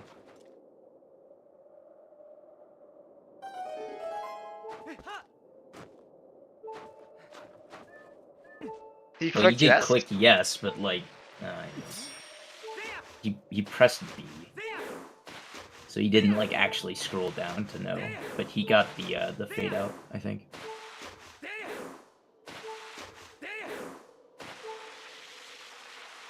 Yeah, so that's the bonk I was talking about that Bailey did. It's really hard to actually pull that off, and he did it pretty well there. Saved a little bit of time. It's pretty hypey. Yeah.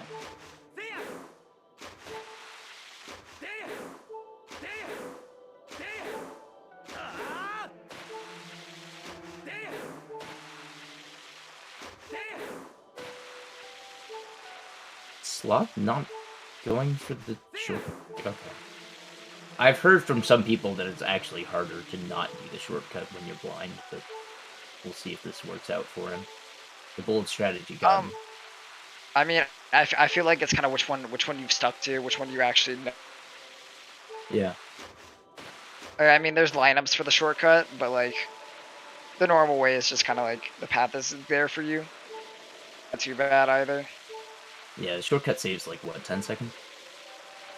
Yeah, it's decently easy, and if you're doing pretty good angle for hops after it too. Yeah. Just off of where you are. It still saves time to do blind snowboarding over just getting the portal Yeah, if you do shortcut. Or if you don't do shortcut, that is. It saves a whole cutscene of watching watchers fall down, killing watchers, all that. It's still a really good time save no matter what. Yeah, I mean, you can do it all pretty quickly, but I'm pretty sure it still saves a little bit of time.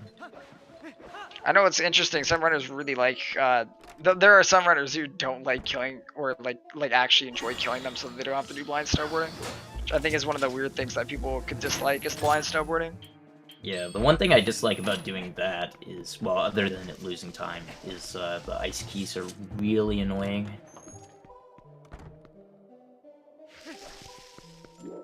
They just like to get in your way and just make it so that when you're trying to kill the Shadow Beast at the same time, you just can't do it.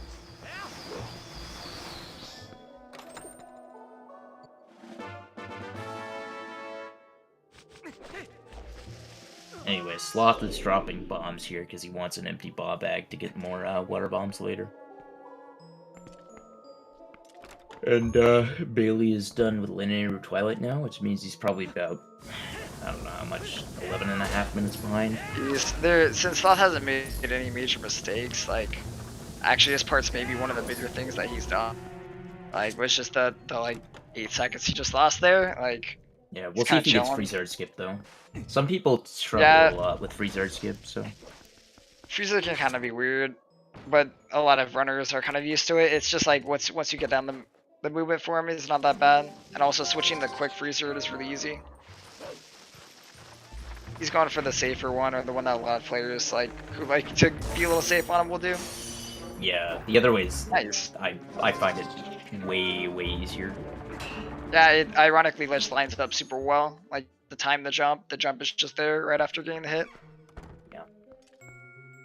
I think it's not just me that thinks that. There's a lot of people who basically share that opinion. They found it like way easier and more consistent once they did the other method. The quick one just it's wildly like it's extremely easy. Once you pick it up, it's hard to ever go back to the other one. God, welcome.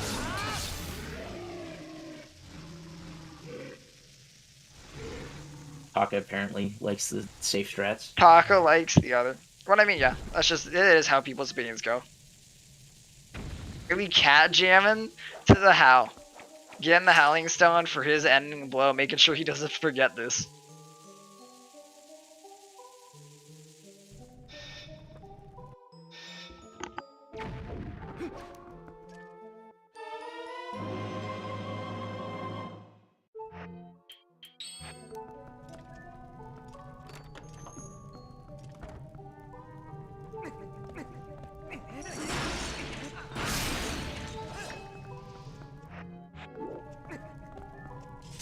Rip. He missed the side hop too.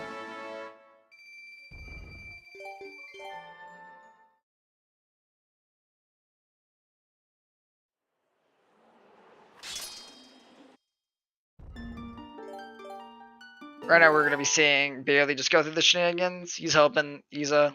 Gonna kill the Shadow Beast, get the temporary bomb bag. He's gonna warp over to Lake Bed, dump all the bombs, pick up all of his stuff, or pick up all the new bombs.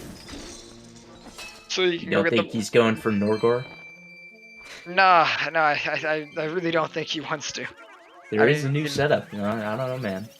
He's got to save those 15 seconds so that he can catch up.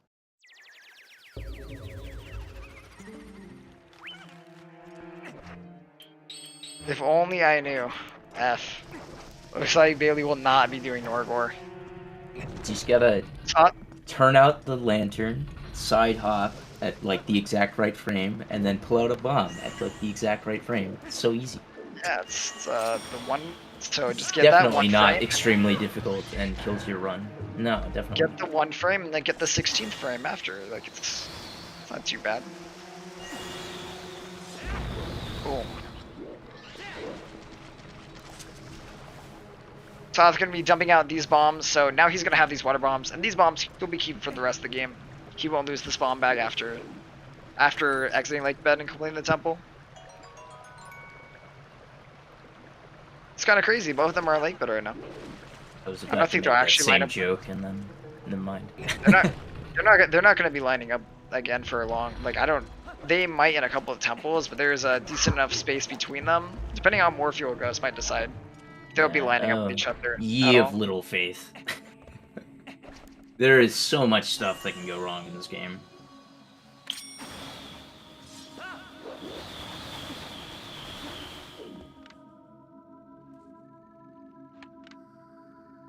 Stop taking his time to get a good lineup.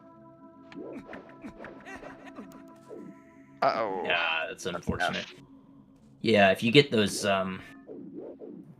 horizontal slashes, I think they can like mess up your like getting down into the bridge there. Do you want to like just do individual vertical slashes from my experience? Needs to stand a little further to the left here. The angle's fine, Yeah, you just gotta stand further left. There we go.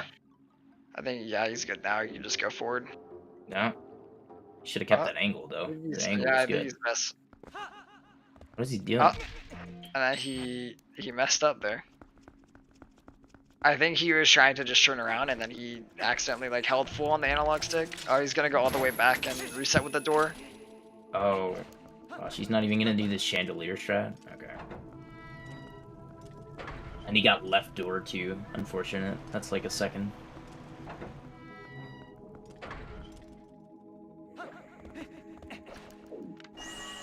I don't think I've ever seen that setup before, but that's interesting. This is supposed to be like a really guaranteed setup that's like extremely easy to perform. Yeah, I mean, That's so is how the it works. sword pull and then the jump slash, but... Like, he did a weird, like, side hop backflip roll or something, which is kind of interesting. It's so that you don't have to move. It's a little weird why people go for it, like, because I think the other one's just straight up like easier overall. But it definitely has that 3 slash thing, as you saw him just do 3 slashes. It's supposed to drop, which is why weird that it didn't work the first time. I'm guessing he just had a bad camera angle on it, and then making the 3rd slash just not get him. It's on ZSR, but do you mean the movement like after you land on the bridge to the right? Yeah, like that's exactly what he means. Yeah.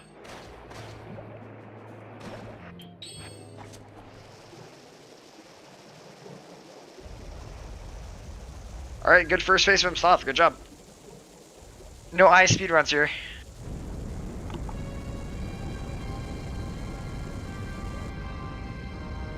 Yeah, first phase is not really something that's very much in your control. Like, you can do the best thing, and then sometimes the eyeball just is ruthless.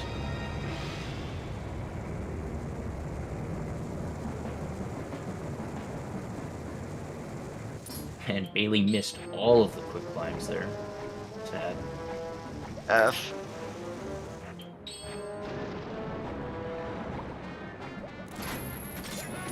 So I'm taking a bit of a weird path towards Morphle, but he gets on. He's living it. I know he's probably just going for 2-bomb here. Yeah, definitely.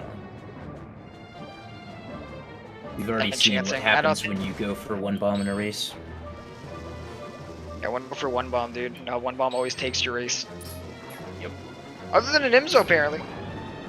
Yeah, but that wasn't a Wolfdash race. Yeah, it was just the... Ooh, good stuff. I didn't know if he'd actually reach there. Yep. He's gonna be a little on air. No, he's fine. He's fine. As long as he gets it right here. Yeah, he's good for sure. He had like way. No, I mean, if he ends up getting a bad angle and misses the regrab there and doesn't even put on iron boots, there's a good chance he drowns there. Well, that's depending true. On like basically every single time that you go for a regrab, so.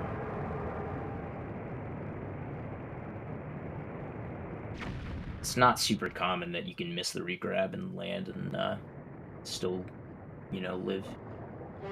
It's okay. I've seen that legendary clip of Chris where he ends up getting the first. He was going for 1 bomb, gets 2 regrabs, and then Morphle drops him off at the bottom of him, and he didn't get the 3rd regrab on 1 bomb. Will live. Wow. Yeah. Yeah. Hit off Morphle, but like it pretty. Like come down to the bottom and just drop them off. Here you are, Chris. You're at school. Get off.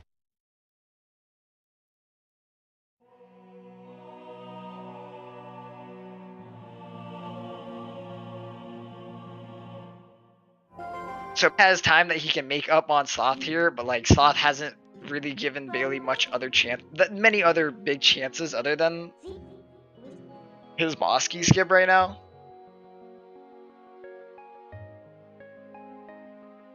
Bailey nearly died there and had to get, well, he nearly had to get a heart. So that would have been really slow. Yeah. Oh, no, he said no. Yeah. It is faster to say no, but it's less memey.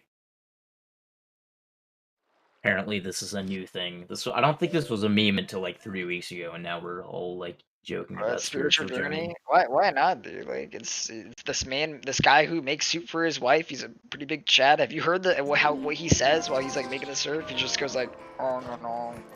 He's like sitting there scratching himself making soup. Why wouldn't you want to take a spiritual journey, okay? Life goals. He does have a wife. Have Yeto's figure, to have his family life, to live in a completely secluded area in the mountains, and then to talk exactly like that. He's got snowboarding. He has a wife. It is a mansion. How does he even get back up to do the snowboarding though? Like, come on. Dude, I don't know. You see those quads he has? He just hikes up the mountain, dude. What do you think this bridge is here for, dude? Bailey, you gotta like give it a 40-second wait before you type anything in. Yeah, I'm guessing he voids out on snowboarding over going for shortcut. Yes. I guarantee. Built different. Yeto is built different. Oh, true. Yep, it's gonna be this first jump. He went too far right. Yep. Just had a bit of game over too, so it's gonna be like 30 seconds. Oof. On top of the like 50 seconds it takes to get to that point in the snowboarding or something like that.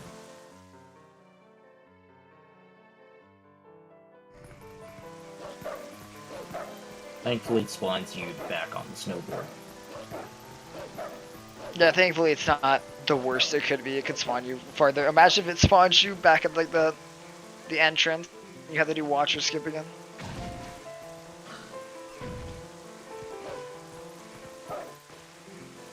Oh, unfortunate. He does not get cat glitch. Kind of interesting. That's also one of the newer things that people have been going for in runs. Just trying to get the cat glitch for the camera so it saves you for 2 seconds. I believe that is like one of the newest things that has come to this run. Is that little cat camera? It's been known for a really, really long time. It's just that people have found a way to make it slightly more consistent, I think. And with GC tools, it's much easier to practice. You missed again. Yeah, that's a really big F. I mean, it's kind of one of the cases, like, why not, you know? Yeah, I'm just, like, surprised. It's one of those things where it's like, You know, you're gonna practice God that damn. and save like 2 seconds when you could practice like literally everything else in the game. I don't know. It's like with the Damn, lake bed route. Taka's been going for it for a long time. I mean, there's no risk in like going for it, right? Yeah, there's absolutely Practicing none. it is kind of seems like a waste of time. Alright, Bailey, hopefully we don't see another starboarding void out.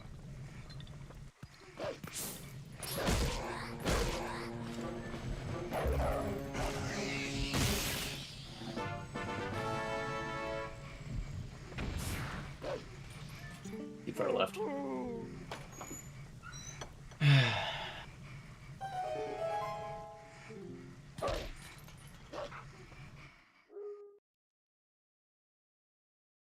Thank you for the good luck, Chris, to both runners.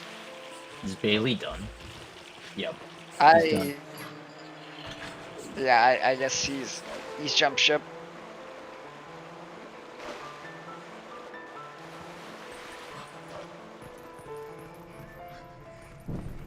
That's a shame. I had high hopes. I mean, he was doing really well 2 days ago, so that just means it's gotta just feel awful. No, you're all good, Bailey. Do you still want to come in for an interview after Sloth's turn is done? I'm guessing that's how we handle that. All Sloth has to do now is finish the run, and he wins. Like, doesn't matter what time. It's okay, man. I think Sloth is gonna try to finish the run anyways because this is like possible PB pace. Just to confirm this for people watching, just the by tournament rules, does the runner have to finish, or could Sloth got a board right now? I don't think it's specified, but generally speaking, we just have had people finish runs. Alright, well in that case, I'll get the layout swapped to one player. Haven't done that in a while, so... Because Bachan was a no-show, was required the count for it. Just so I'm people pretty know, sure they... the cropping might be off here a little bit while I swap the scene, so give me a little bit. Hopefully it'll work. It's close enough. Alright. But yeah, sorry to interrupt you there. No, you're all... No, it's fine. This is just a movement segment anyways. Yeah, there isn't too much to commentate here. It's the climb, and then just trying to get the first one, which I don't even know stuff.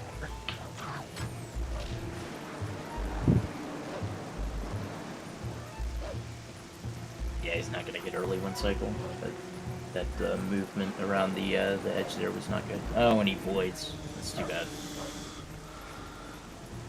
Oh, it's rough.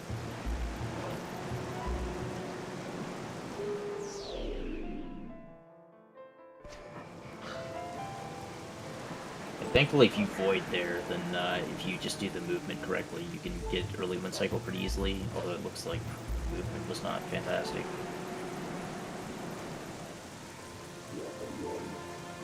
Yeah, opting to just wait. Probably smart.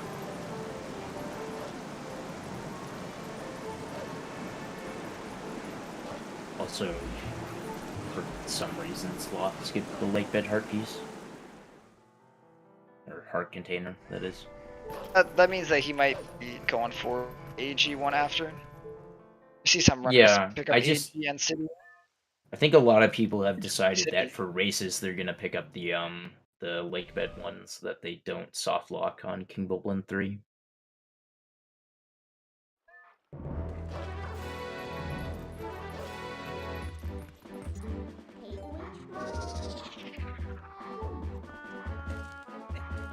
Which is something that I think we've seen, like, at least twice in Wolfdash, and I've seen it happen to Ruggles once outside of Wolfdash, too. Yeah, the soft like this happens. Sometimes people, and then at a point where you could just lose a lot of time, it just does happen.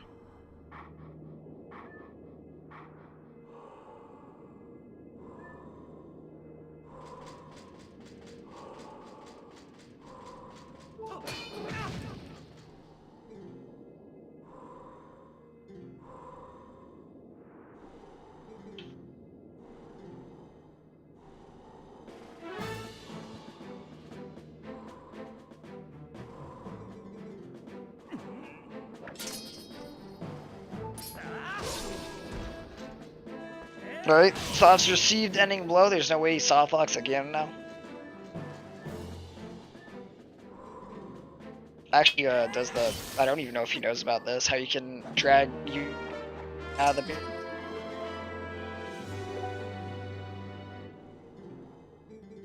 Yeah, so I just checked, and Sloth is about 12 seconds ahead of his PB. Sorry, nice. guys, I might be mumbling. It's late. Graveyard shift. That definitely keep this, like, as long as he keeps up the pace, and I think he has time save in his late game for sure. Anyone at his level does, so it could add a PB. Let's see. Yeah. Let's see how his late game goes. I've been reliably informed by, I think it was Zalux or somebody, that 90% of the time when somebody with above a 305 is ahead at Moorfield, they end up PBing. Still trying to test this hypothesis. I mean, it just means that you have a lot of time save available in your runs. I mean, typically anyone with these times can PB whenever they feel. It's just how when do you put into your movement. It's not quite as will as you're making it out to be.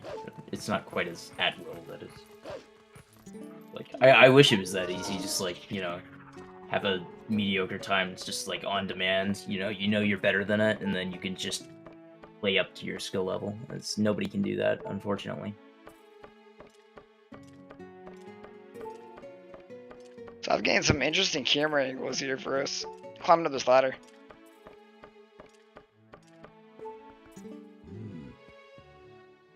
This is one of the few people in the game that we actually do see of the, like, helpers, whatever the little committee is over in the bar.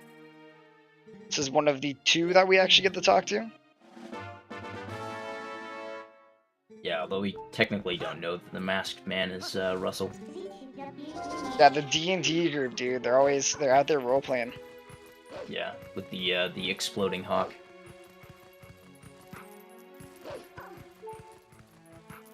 So I'm going very, very safe way, so that he doesn't mess up to the water.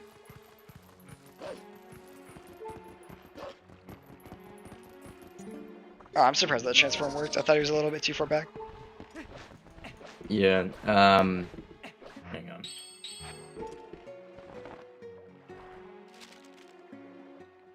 Good stuff. This is the second time we see fire. We're gonna see him one more time, and he's to go to. We'll be back real soon. You just got a whole dungeon to get through. Then we'll be back to him. Well, we can always warp.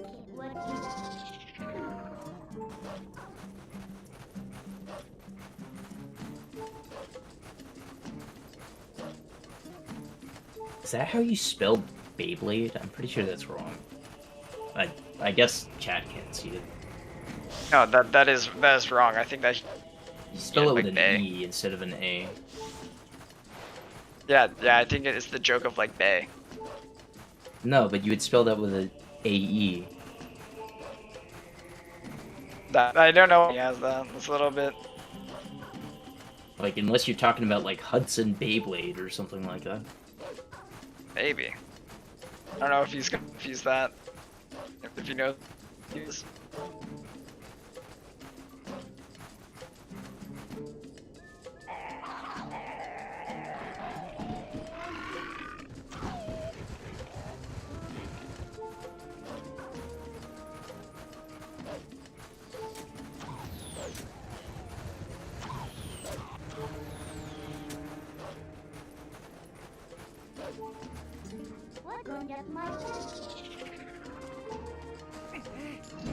Oh my goodness, he actually ended up blocking the fire arrows with the ball and chain there. No way. Good. Human's just gonna be climbing up. Yeah, that's a nice safe strat because sometimes if you have the boars come over near you, then when you're trying to go through as wolf, it just will not let you, no matter what you do. Yeah, because he looks back at them and ends up messing with the trick.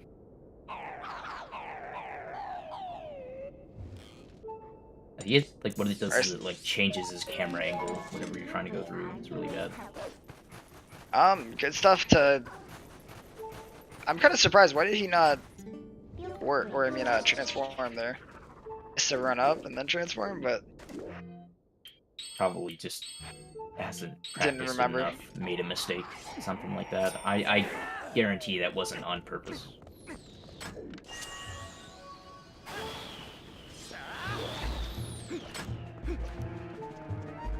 I'm sure he's got a good lineup, so he ends up in the fight. Mm-hmm.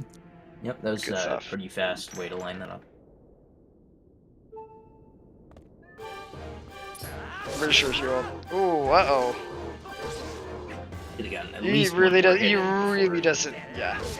He really didn't want to soft lock. I know that for sure. He did not want to go back all the way. Yeah, so since you have map glitch active, whenever you get a game over, it doesn't actually reload. So you have to go back to your previous save, which is like really a long time ago. I mean, at sloth level, it's probably like 30 minutes ago, or somewhere around there. It's a little bit less the faster you go, but it's still a lot of time.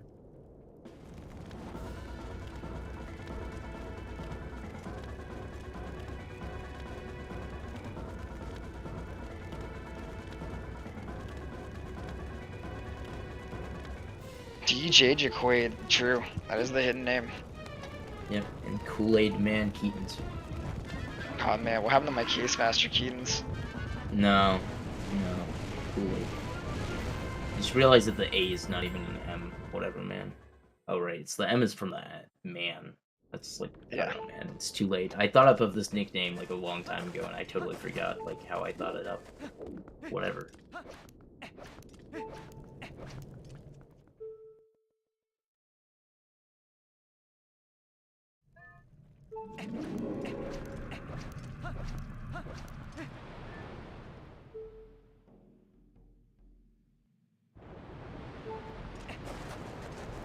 Your slot is now entered Arbiter's grounds.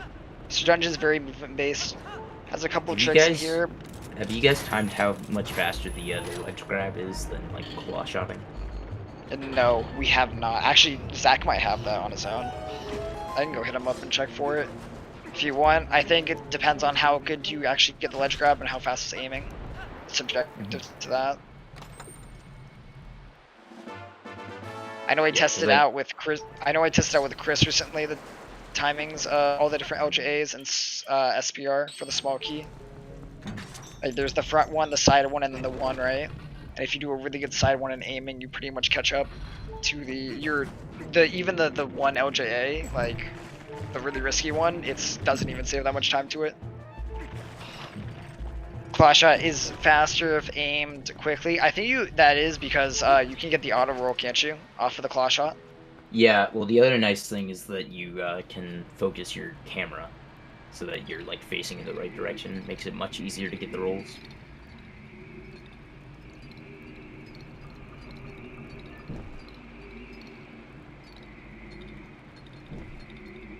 Oh, nice. Another long, unskippable cutscene beyond here. This game's full of random cutscenes that we really don't skip.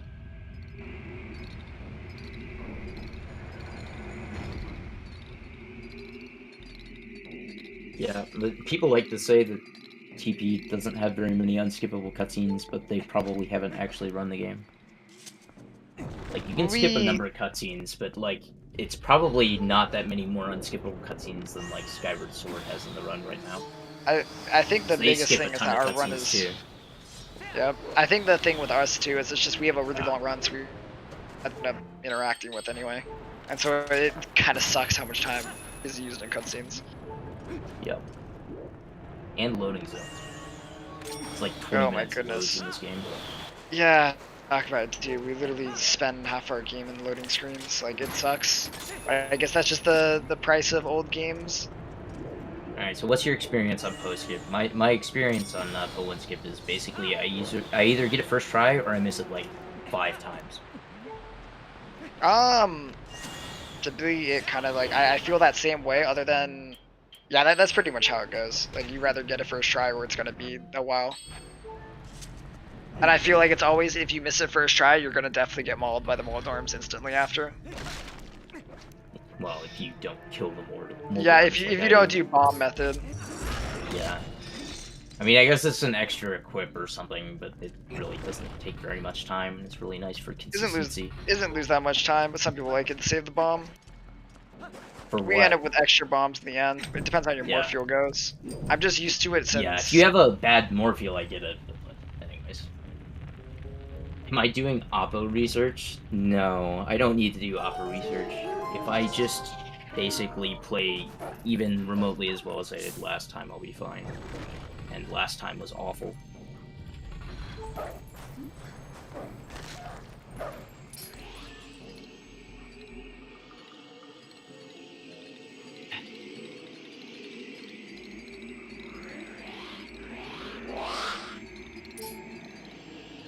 See if we can get the minute here.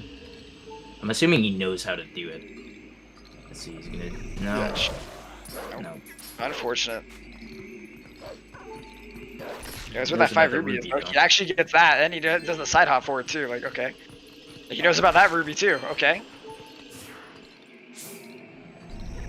You aren't trying to skip the ruby chest. Please don't tell me you are. No, he's... Because that would he's not gonna skip it. Because both those rubies were pretty much unnecessary. He would get enough from stall children, even on a low roll. Yeah, but it's free rupees. You might as well. Yeah, you know, they're just there, you know.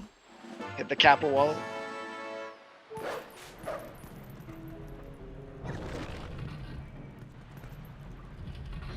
Oh my goodness, that's a F. This bastard avoid out there. Unfortunately, that's going to leave Sloth at a quarter of a heart since he didn't grab the lake bed heart container and had like troubles in MDH. So he's probably going to die unless he gets lucky with a heart drop somewhere. There's a heart that he can get in the next room if he really wants. In the skulls. Oh, in the skulls. I thought you were going to say the heart piece, which he could get, No, but that's not fast. Yeah, that's... It probably takes like 10 seconds or something, but, you know, it would refill his health completely, though, so maybe. It would be faster than a game over. It's this one over to the top right of the screen there. Yep.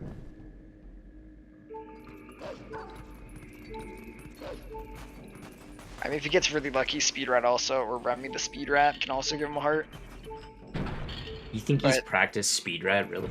Oh, you mean like if he kills No, I mean rat. killing the Speed Rat. Like he's still he is still Speed Rat. Like he doesn't change. But he's going straight. I know, like there's a specific take him down.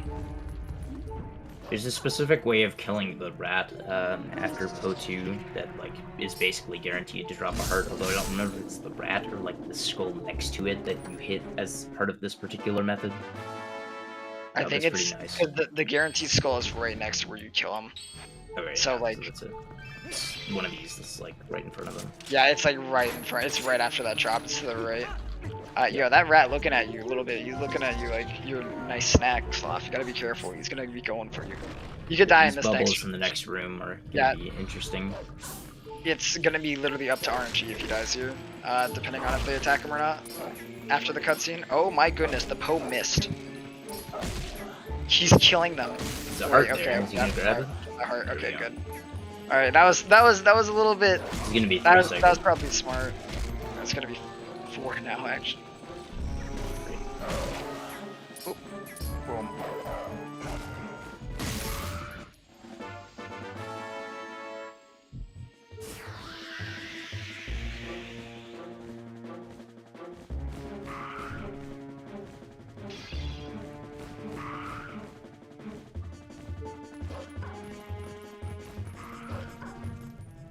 Yeah, so if you B-attack and bonk off this ledge here, then when you jump attack the rat, then you can get a heart for free. Just for a second, I thought he was going for a speed rat, because he chose to not kill Remy. I was like, well, he's not doing the setup for Remy, so... Here we go. Only 1 Poe left. And then big door will be open. And we have to go have fun with Death Sword. I do not believe Sloth is a Death Sword user or a DSS person. I think he just goes for ball and chain kill, if not just the 3-hit cycle. Yeah, I don't know why you would like not go for Karkarook out of bounds, but go for DSS. That'd be kind of ridiculous. like on the scale of how much time investment you need on something to be able to save that amount of time, DSS is like kind of up. Yeah, they're actually like on the same level of time save too. So yeah, it would be pretty dumb to go for one and not the other. Well, it's like Or twice to- as much time save for DSS, but it's still like a lot harder to actually do and learn.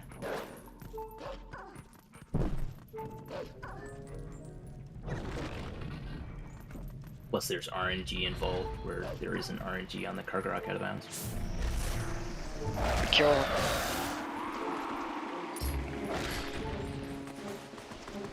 To be his final red ruby in terms of getting the. Yeah, I definitely would have Shannon. minute charged those Stalkins, though. It's gonna be dangerous. He didn't L target the. Yeah, okay. He went for the jump attack on the post so that he canceled the scream, but he like hadn't actually like put on his sense, so he didn't actually he didn't jump attack it at all. How he managed to not die there is beyond the way that he approached that room. That's honestly incredible. Like, he should have gotten hit by those Stalkins like 3 times.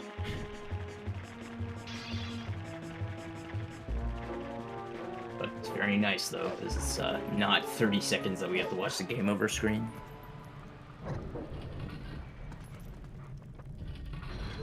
I don't think it, like, respawns the redeads or anything, though, which is nice. Ooh, and there's a.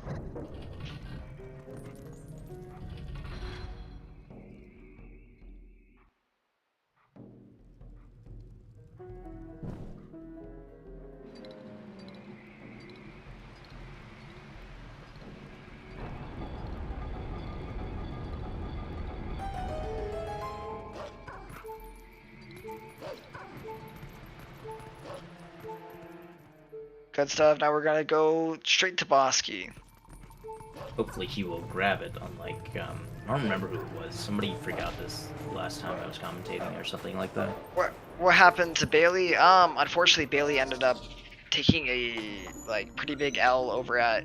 It was Hugo. Had everything. It was everything. S. Yeah. Everything Ruby was Roll is bad. probably the worst Rupee Roll one. specifically was like 10 fails or something. The only one that was like good was pretty much Bailey though. Yeah. His Farron escapes were also like probably a minute between them. It's just kind of unfortunate. And then he took, I think the void outs on snowboarding pretty much were when he 07 and said, Yeah. he's out. I feel kind of bad because he's probably really disappointed, frankly. Because, you know, again, he got like his 319 2 days ago, so he knows he can get like sub 320 in a race, and just didn't happen today. Like, everything was conspiring against him. Like, Sloth's run hasn't been perfect, but he's been doing pretty well. Yeah, he's doing an actual movement right now. It's been pretty good. Going over the Death Sword. That clank is probably like one of the few things he's done that wasn't the greatest. Other than that, he's actually done pretty well moving over here. He's not going for the hard. I don't think you really shouldn't be taking damage on this. I mean, he only lost like, I'm assuming he splits at the same spot on Interarbiter, so he's only lost like a minute and a half on the split.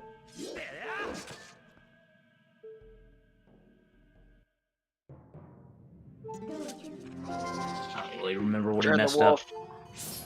Yeah, I know he messed up. It was Pope. But it wasn't like, It was only a couple times, I think. yeah, I believe 4th try, which isn't the funnest, but you know, like I don't think he got any void outs. He pretty much just bosh on. Ooh, that was cut F sword instantly. It was a good ball and chain strat there. That was actually, he got 4 hits of ball and chain and then caught him. That was really good, and he caught him super quickly there, in terms of getting the slash.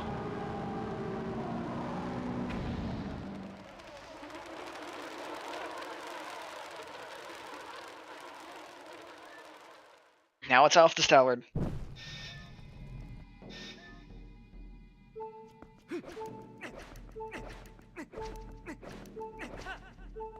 What do you think? Do you think 320 runners get quick knockdown consistently? I don't really know anymore. Yeah. I mean, you still see even higher up runners have failed it every now and then, but like most of the time, Yeah. no. Like people are still gonna they're gonna get as consistent as that usually. Like once you cut Okay. it, it's like the same thing, right? It's like, did your brain start there, or are you good? I'm just trying to gauge what to expect here. I don't watch Sloth super often. Sal doesn't really run super often either. Might be one of the first No. runs I've seen him do in quite some time. No. I think the last time he ran this game was like 9 days ago or something. Yeah, pretty much. I think the time before that was his last race. Yeah. He's back to full HP though after Death Sword. That's kind of the nice thing about that save warp. No HP entering depths, but you just save warp after. Pretty good. And there really isn't a chance for Death Sword to hit you, really. Like, other than the initial, like, I guess yeah, if the you go for beginning. the B strat. If you go for the B strat at the beginning, I guess, but if you go for the A Or strat, if you mistime the jump attack. You go too late, you could get hit.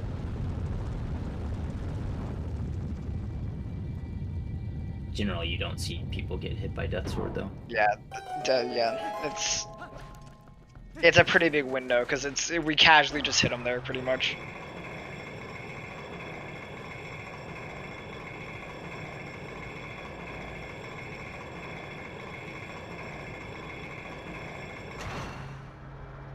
Up to Stowler we go, and then we'll be out of AG.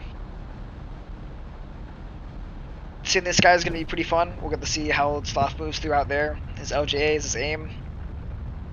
Yeah, City is a big aim fest. It's a good place to practice if you want to, like, actually get better at aiming. It's good for aim and movement. There's actually a lot you can do in the city. And good, and yes, this is indeed Wolfdash 3.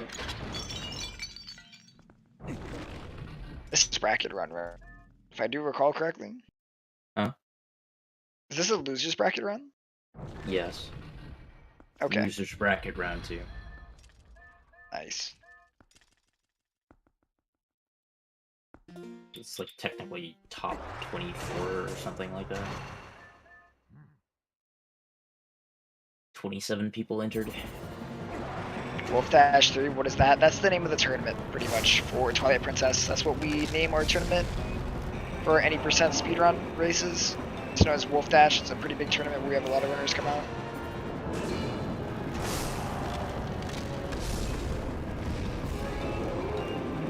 Unfortunately today our other racer is out.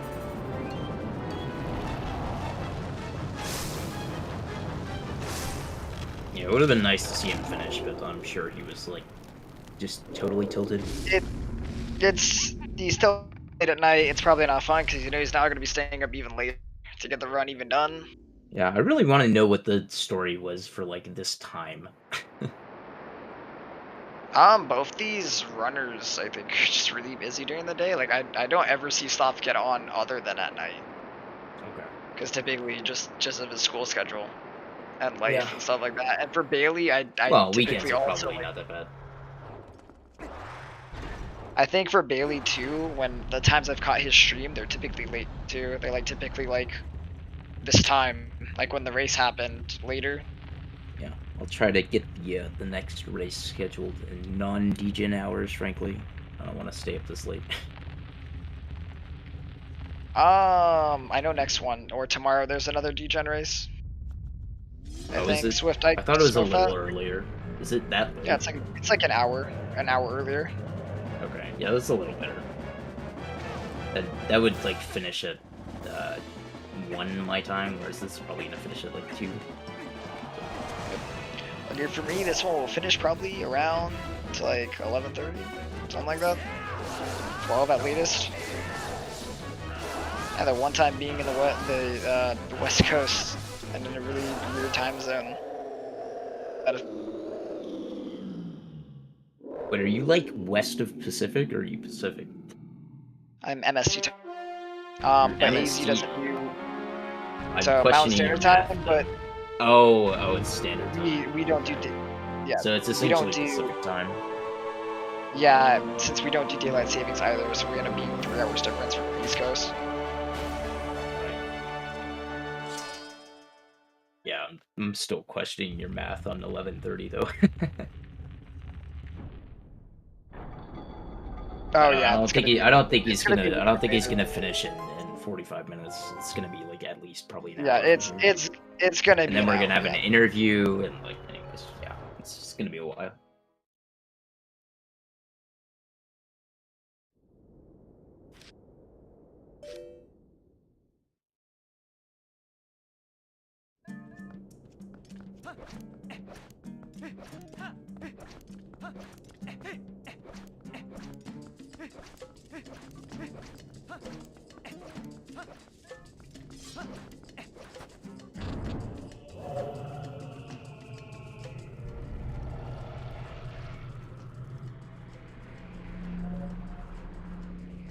I check in to see how this compares to his PB. I don't think Bailey's gonna be coming in interview either. No, it doesn't seem like it. I'm guessing he headed off to bed. Yeah, it's pretty late. Let's see. So I'm seeing 2:11:20 in his PB for Exit Arbiter, so he's about almost 2 minutes out of that.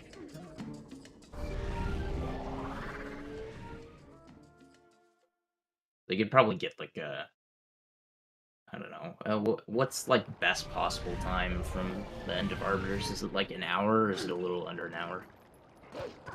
It's a little under. Okay. Bailey's still on stream. Oh, so he's still going at it. Is he doing another run, or is he just? I'm guessing he's wanted to do a better run.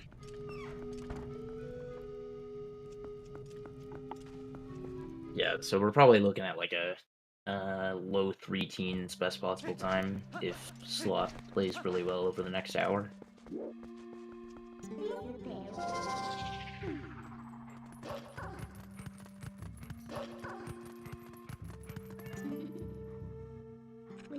Should be a nice PB. So he's got a decent amount of room to spare.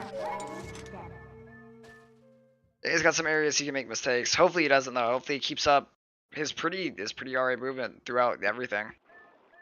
You can just keep up going through without any major mistakes. It's good.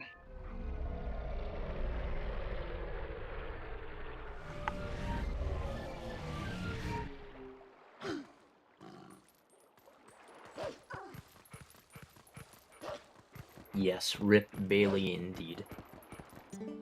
Rest in pepperonis. It's unfortunate it happens though.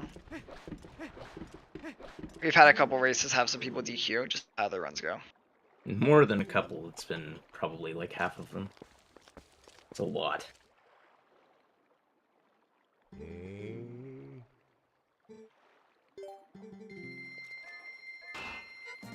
Just join what happened. Everything but pillar clip went good. And then 2 void outs or 3 void outs to snowboarding was where he cut it. Yeah, cat jam, dude. Fire's cannon cutscene. Pay the man Yes. 300, he built you a cannon. Yeah, sports ball is. Personally, I don't think that these runs are super tiring. Beyond like just getting burned out of the game or something. It's actually kind of nice to have the long runs so that you can make mistakes and still come back from it. Means that you don't have to reset off of a couple missed rolls or like a single thing, you know? Right. It's less doing the same thing over and over until you actually have to do that. It's also kind of cool we get of the game. Twilight Princess, we kind of hit most of everything. We completely skip are probably Palace, Temple of Time, and then I almost called it Palace of Time. But so Temple of Time and Goron Mines we completely skip, and we don't even get to see them. But pretty much everything else we visit. We visit SPR to get Ball and Chain. We have to get Boomerang out of the Forest Temple. We complete Lake Bed, but we don't do it. We skip a lot of it. Yeah, I wouldn't stress too much us playing this game like a casual would because we really don't. It's like there's only a few, like Okay, yeah, nominally we do a lot of the same dungeons, but we do them in completely different orders and like way Yeah, faster. I wasn't saying casually, but it's nice that our run actually just gets this. We do actually do all of G. We do all of City. Though Well, we do glitches to make it a lot faster. Like we depends still on how see you the define temple. all. We skip a ton of rooms. It's still better than games where they just go straight to the end, you know? Yeah, well, the nice thing is that you don't need a CS degree to understand TP. You can't aim down and get a long jump attack. It doesn't work. Why you didn't get any speed there.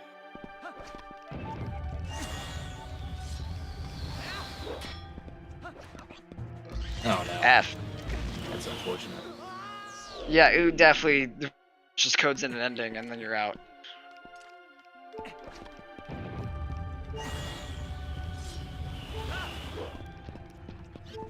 Yeah, I find it definitely a lot safer to go further around to the right there to make it so you're further away from the Helmasaur. Usually a good strat, doesn't really lose any time at all.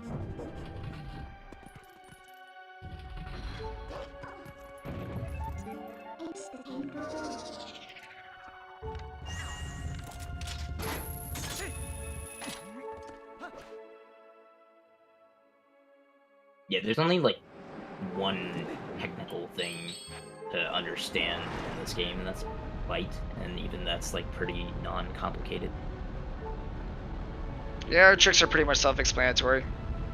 Yeah, most of them are like just collision clips, or you know, like flying with the boomerang. I guess early boss flags to a degree, but even that's pretty self-explanatory. You know, it's just like well, I how just the trigger consider that works. like part of bite, basically. Ah.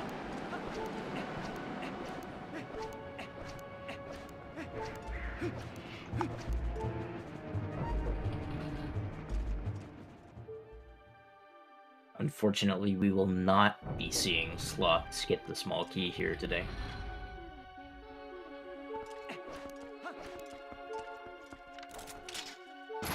Not that it's viable. Just have to make the same joke every single time.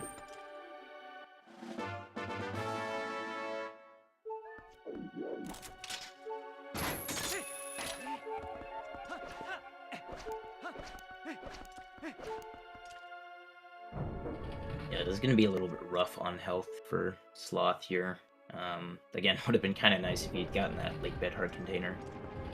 Did he skip the... yeah, he skipped the AG one as well. He skipped the AG too. He's probably just getting... Why? That means he's definitely... I don't know, man. That's just... I don't understand that. He's definitely getting... He's definitely getting cities, so... Yeah, that was Ooh. not the best angle either. Hey, when he made it. Yeah. He's in...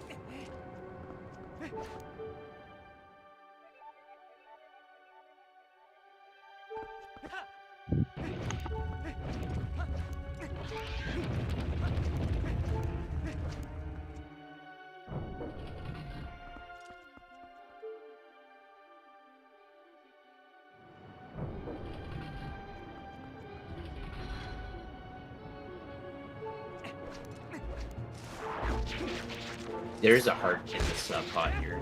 I don't think he's grabbing it, but it's over there. Hey, what's up, Case? And good morning, Case Master.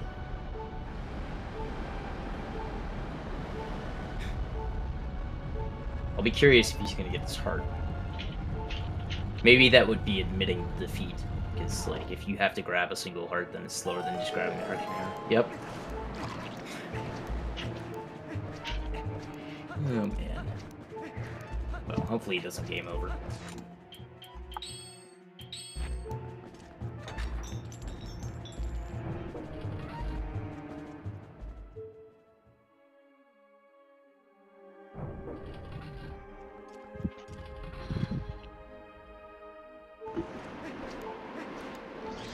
Luckily, they're like, as long as he doesn't avoid out, he's kind of chill.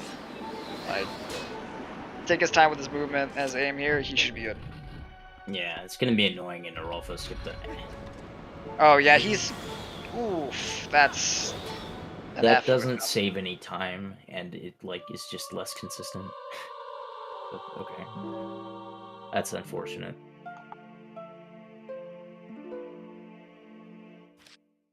If you just roll around, it actually doesn't lose any time doing the LJA. Like, the LJA looks cool, but then that happens a lot when you do the LJA.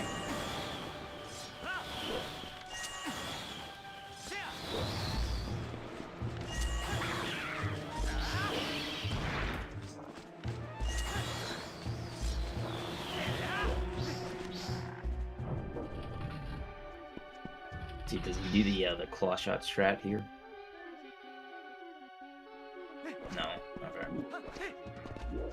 Yeah, that claw shot strat is interesting. I don't remember if that saves time or not. It's kind of nice though. It does if you end up getting the roll. Like in the beginning of the roll the jump attack. Hmm.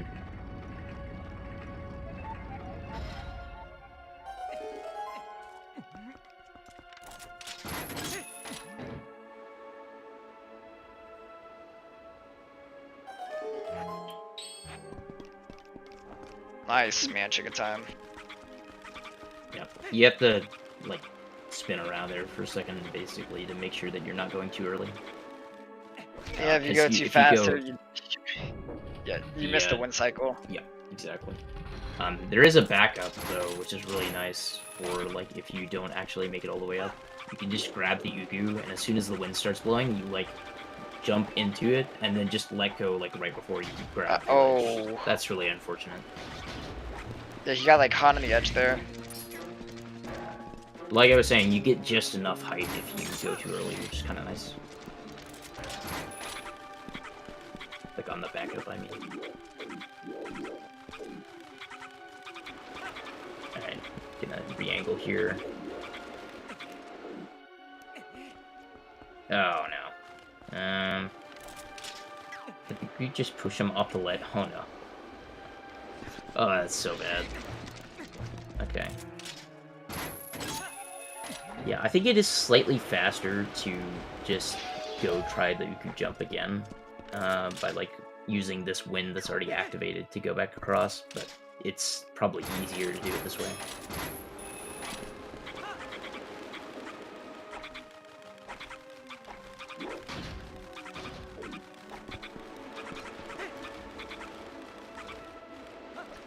Good stuff, and he's through. Now he's just got to go down. Gets double claw shots and save warp out. It's good. The good thing that skipping the cutscene of Argarok breaking the bridge actually like spawns us back over there. Just makes it pretty smooth and seamless. And then we have to dodge it again. And we just straight shot for the boss key and then go up to the boss room. Where we have a good fun fan tower. This next split's extremely fun actually. Would you say it's fantastic? Just maybe. Well, I like Sloth Split here. TP is a cool game because of area off pixel. Mm-hmm.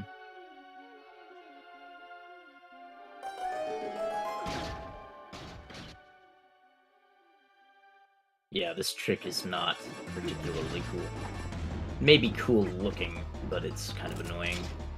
And he also aimed slightly left there. Hopefully it still works. I think you'll be fine. Yeah, there's a little bit of leeway there. You don't luckily. Ooh, okay. Well, he gets it like right before he got hit there. So good job. Good stuff. Yeah, I think if you like aim to the sides, it's fine. It's if your position is bad that like makes it that you get crushed.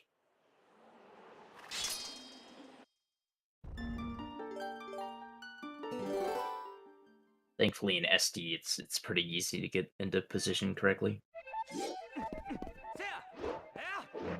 Since, you know, there's notches. Also, I just noticed that Sloth puts Boomerang on X. Yeah, I think he's a hard Boomerang X person. I don't think he likes it ever off of it. Oh no. It's like exactly backwards. It legitimately does not matter in the end. No. No, it's definitely wrong.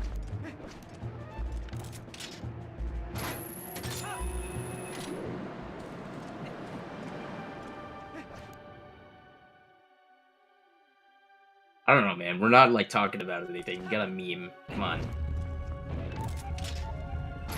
Give me a break. What do you mean? We can meme the one-handed ledge grabs here. This is actually pure RNG if you get 2 or 1. It's I not don't a think meme, Sloth has it's gotten just- A2. Anyways.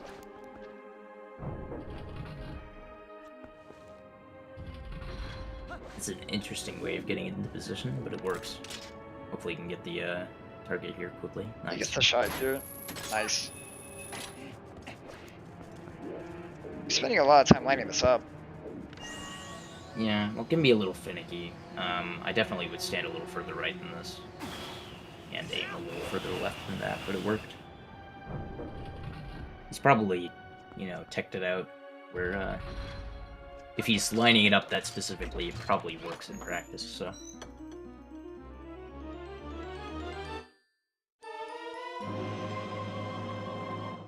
No, it's not the best place to That F. grab I that think he ledge. got the. Yeah, that's definitely rough. The only area where you can actually get the auto roll there is on the stairs too, which is like, it feels cool when you get it. If you miss it, it sucks. Yeah, it becomes much easier if you grab the right part of that ledge. He accidentally grabbed the corner rather than the proper side of it. I think he's too low here. Yeah, he's gonna go back down and back up. I don't know if that's faster than just grabbing twice though, but whatever. Anyways, if you grab the right part of the ledge, you can like have the camera facing the right direction. It becomes much easier to get the proper movement and the auto roll.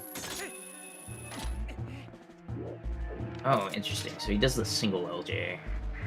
I don't see this every day. Yeah, I think the vast majority of runners do the double LJA here. It's worth noting that that works, though. It's probably a little easier, but, well, I mean, if you know how the targets work, it's not really that bad, but whatever. If you know how the targets work on the double, it's pretty free. That one's like actually nice. Well, the problem is thing that if you're, ever- like, not super fast with aiming, then the Kargarok can mess with you. It's rather if you're slow with aim or the Kakarot really dislikes you. Yeah. We've seen, it's kind of funny, we've seen a lot of people like had Kagaroks do meme stuff to him recently. I think we had Nimza get knocked off of one of the spinner things on City first half, and then recently I saw Dean also get knocked off by one of the spinners there. Those guys are kind of a meme. He's doing really good on his aim here. Let's hope he gets these final 2. These are the important ones. You can get. I mean, they're all Aim important. for the next spot. Yeah, but it's still like the end one's really nice to get the time save on that. Yeah. This one probably loses the least time to miss, thankfully. It's only like half the cycle, whereas some of them are like a full cycle, and it really is painful. I can say from experience.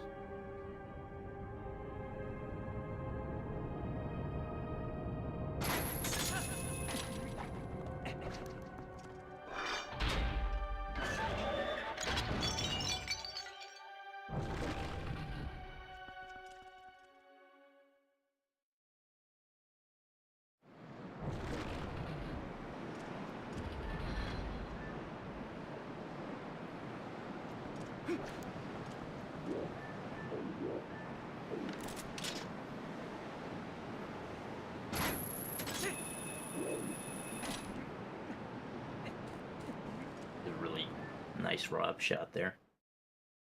Argarok is a very consistent fight. Hopefully Sloth is good at it, because it looks really cool to do correctly. At the beginning or second half? Both. Both? Yes, both of them are very consistent and very cool looking. Yeah. You can definitely save time just by having good aiming up on the grades. Yeah, thankfully the grades are like huge targets, so it's really not that hard. Yeah, they're really nice. It's not too bad. It's definitely a lot better than some of the other let's be honest. All of these runners are doing rupee roll. I think they can aim at a giant grade. I think they'll be fine. I think this should be good. You know, we hope. It's mainly just making sure they don't mess. Like, hopefully we don't see any of them mess up Argarok in terms of the flame cancels. Because some of them don't do some of the more consistent things for it, like lowering the chain in the first 2. Yeah. Yeah, that's actually a really nice strat. And it's really not like super precise either. It pretty much makes that it makes Argarok like extraordinarily consistent. As long as you do it, you pretty much get it. And there's some really cool aim you'll see people do where they take the claw shot while holding right and immediately shoot as they get into the aim and immediately get on the Argrok. Feels really Spidey good. shot? Is that what it's called? Like where you get that? Wait, is it? Are you talking like where you just don't even like go into first person and just immediately shoot his back? Oh, not that. It's like, yeah, pretty much almost that. Where you're like right as you get in the first person. It's not you shoot. Spidey shot though. Right. Spidey shot is really cool. Where you like just completely 360 no-scope Argrok. Yeah, you can. He's kind of got a giant hitbox in the back of him, isn't he? It's like, I thought it was a pretty big circle large. hit. Mm-hmm.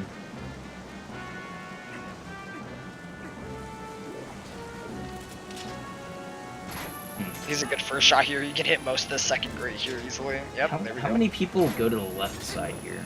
I see like almost everybody go to the right. I've seen very few go to the other side, go to the left. He does not do the going down a claw. Yeah, you might have to go for Pigats here, although I think this is fine. Should be fine. Yeah, he's good. Yeah, the problem with not doing the chain strat is sometimes what ends up happening is that Argrok turns like a little further than you want, and you have to go an extra Pigat, and it's like kind of sucky. I mean, like if you time it right, it's fine, but it's a little bit more difficult in my experience.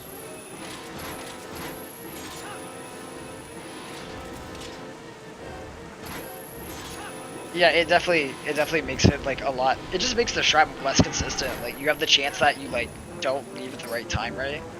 Yep. Or you leave a little Like late. this is late. Early. Yeah, so there's a he's chance gonna that definitely have to go for Pigats here, like absolutely. if he doesn't, then he's gonna get.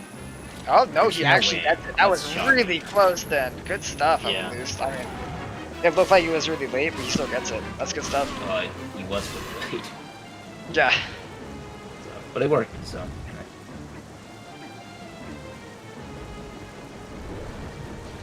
Like, ideally you claw shot the next Pigat over, like, right as the flame is going over you.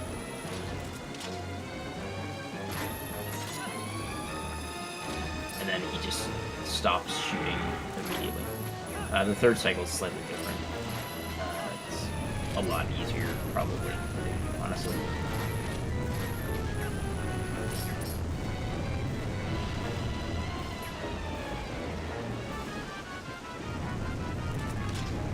This one's kind of cool. You can line up the Spidey shot pretty easy there because you can aim before the.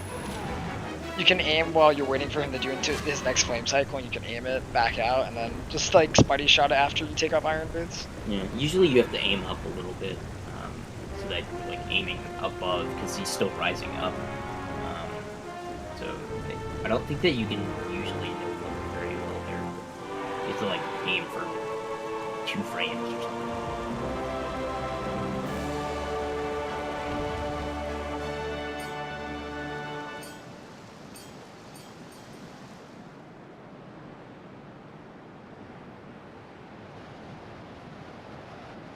Well, he's got the final mirror piece. That means that he's completed the mirror of Twilight in this game side. So now he gets to go over to Palace and Twilight. Yeah, I mean there were only ever 2 pieces of the mirror, obviously.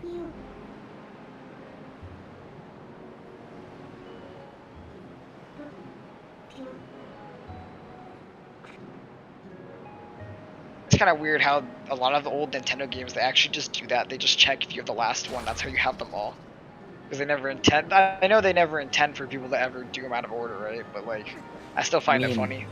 You say that, but then they like don't do that for the Podor, and then like Wind Waker is the exact opposite of that.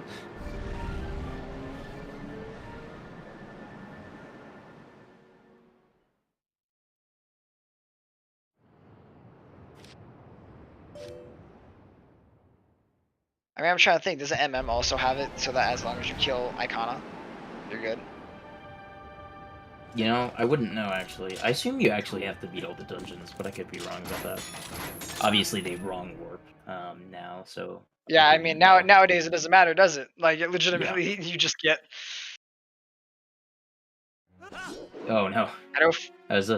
He didn't have his iron boots on there, so he couldn't fall on the bridge. It was just like less than 10 seconds, I think. Kind of sucks though.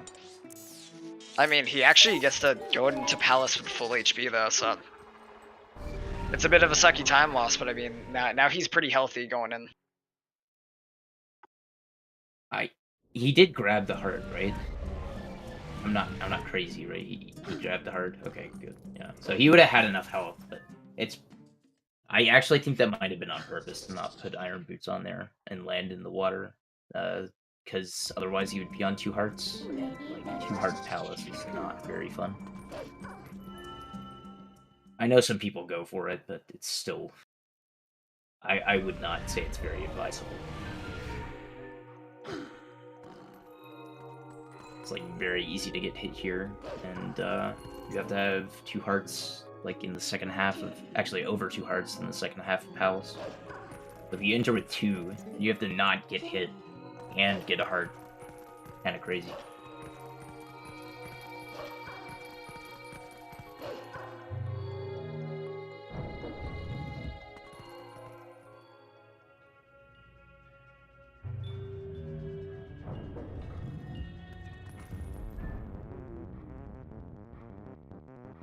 Over here is hopefully going to be like normalized. I feel like most people all take the very similar route for Palace right now. Like, there's just kind of a good way to do it, and it's just like people's deviations off of it. Is there like even a different route for Palace? No, but I just mean like how people like do things. Like, I wonder, is he gonna claw shot Iron Boots over here, or does he even know that exists? And then turn the wolf after he drops off. He should. Yeah, I don't know. We'll see. I mean, yeah, he does. Yep. Okay, he does. Good stuff. And there's different levels of skill that people will get. If you're gonna aim, you can. I know on East Wing, you can get in the second room. You can get the claw shot before the scene for the chest plays. That's a bit of a tight window. Oh, I thought you were gonna talk about the one that you do instead of the LJ. Oh no. I'm talking about like right before the chest spawns. Yeah, no, I know what you're talking about. We'll see it in like I don't know how many. Yeah, we'll see it after Mario Room from here, something like that. We'll see it after, you know, the blessed room of this game. The one that steals PBs. Yeah, I don't think you can find a single person that actually enjoys that room. Yeah, you know, it really isn't fun. There's a little bit of RNG, there's a little bit of platforming, because, you know, Zelda's a platformer. Thankfully, it's much easier to practice now than it used to be because of GT. You can like do a memory file in the start of that room and then basically just grind it over and over. Super fast. I feel like before GZ, like, learning this game must have sucked. Like, man. Yes. Do you just pump out runs? Like, is that all you do? You just pump out runs? Or I mean, I guess you do what some other games do that don't have tools. You load save files via GCMM is what you used to do. Yep. And you just some of those save files were like annoying to make, especially if you wanted like ones that weren't natural saves. You had to like manually edit the save with a hex editor. It's just I like that. So we see Sloth doing the slash method there. It's 3 slashes and leaves an ant.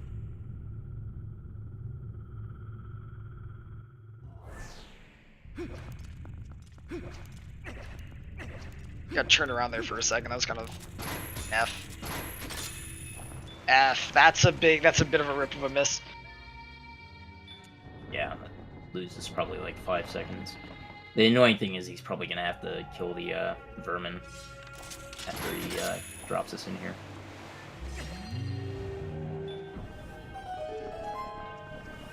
Yep.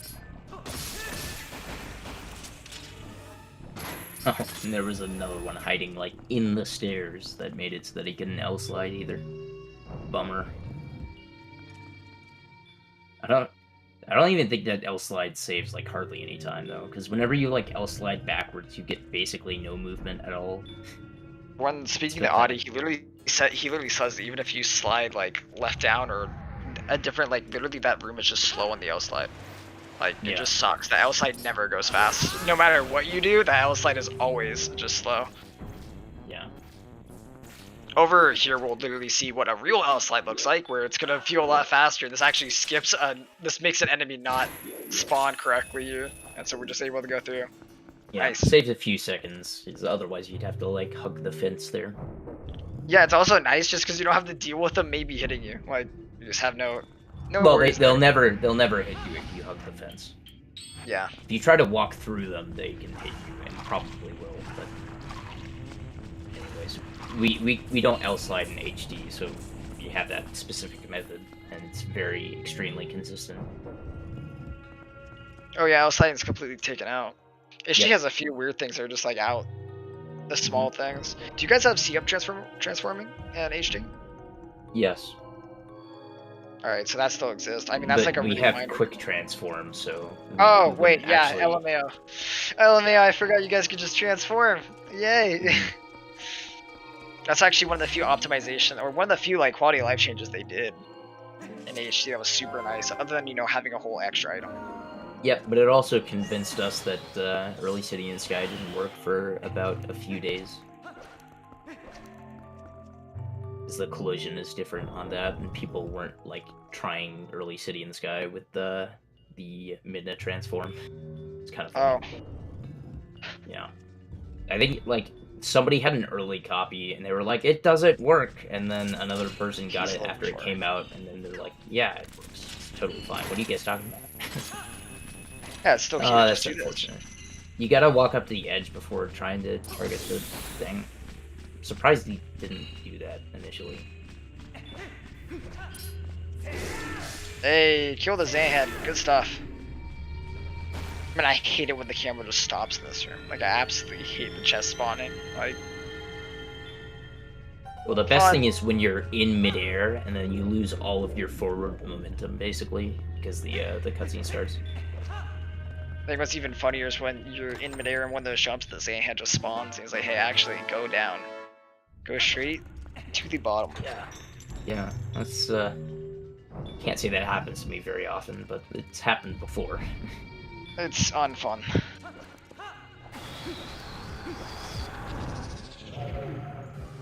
He missed. Unfortunately, he missed the boomerang on the second one, and then doesn't quite target him in the right order there. Yeah, I'm not sure. And he got it again. Didn't work. Usually, it's much better here to go in the middle so that you're not like dealing with the wall and these guys at the same time. 3 times now. Yeah, he didn't go to the middle. Gonna be There we go. That should work. Yep.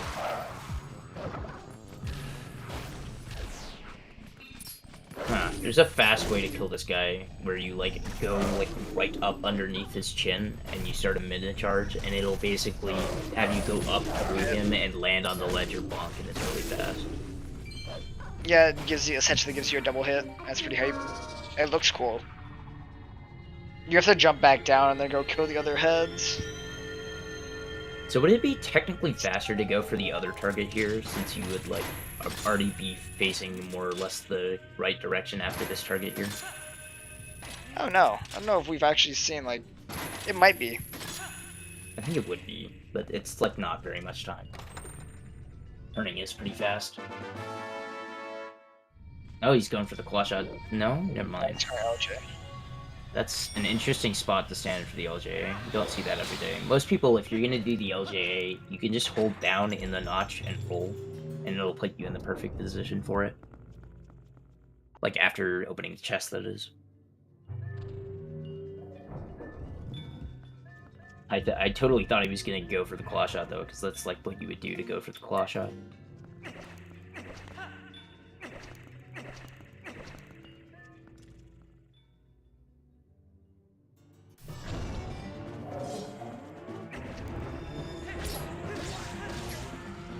Huh, I didn't think he was that slow.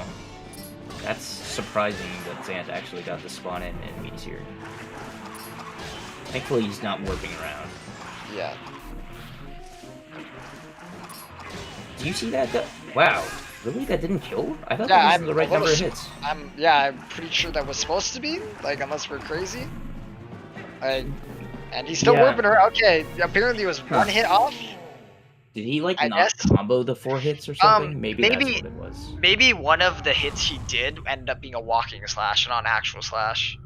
Oh, I think you're right. That's, I think that's the only, because I'm guessing that's what would leave it at 1 damage, right? Like that's the only thing I could think of. Yeah, yeah.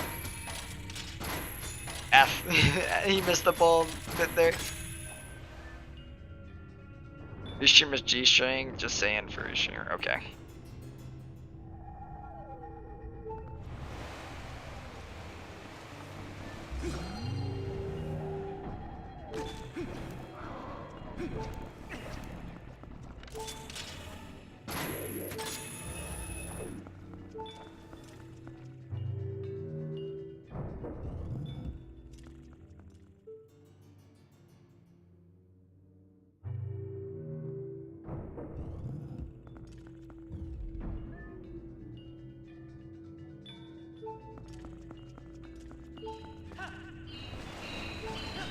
Yeah, thankfully, this throw is pretty darn easy. Oh yeah, this last one, it's so nice. It's literally just an up. It's walk up, throw, and then roll left. It's just an up notch. Yeah, I'm surprised they put the room coming back the other way in West Wing, where you have to like throw it diagonally, in there, and then like this one here, where it's just so much easier. It's like the West Wing is supposed to be the easy wing. Oh, F. You can back this up in some creative ways. Actually, that is one of the good ways that you can do it, as long as he gets the aim here.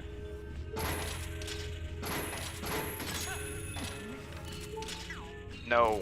Go towards the oh, F. I don't know what he's doing. He just needs to aim up to the platform over there. So the spot that It's hit by don't die. No. If you die here, He then, gets two. There's two hearts there. The hand missed too. Yeah. So the place that he put the orb, he wouldn't have been able to grab it from like on top of the platform where you like need to have the soul. But the thing is that the hand could have grabbed it for him, which is nice. Dude, he actually just got that. That's kind of hype. Yeah. He just claw shots the hand down. He could have easily grabbed it away from the hand. It's pretty easy to. Yeah, it is. I just like seeing the little snipe and the hand smash right after. You're like, oop.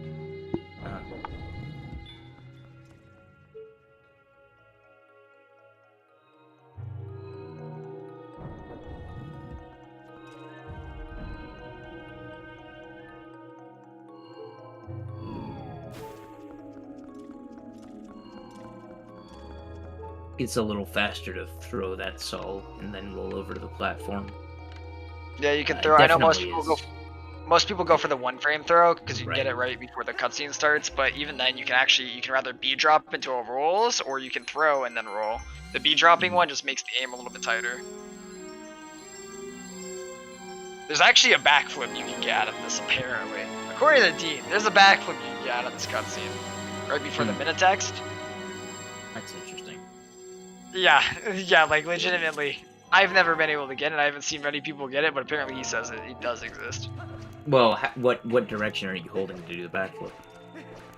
I have no clue off that cutscene because you're holding you out have for to backflip. deal with right, but you have to deal with analog glitch. So if you're holding like down, then Link is in the jump attack position, but not the backflip position. You have to like actually hold up on the control stick there.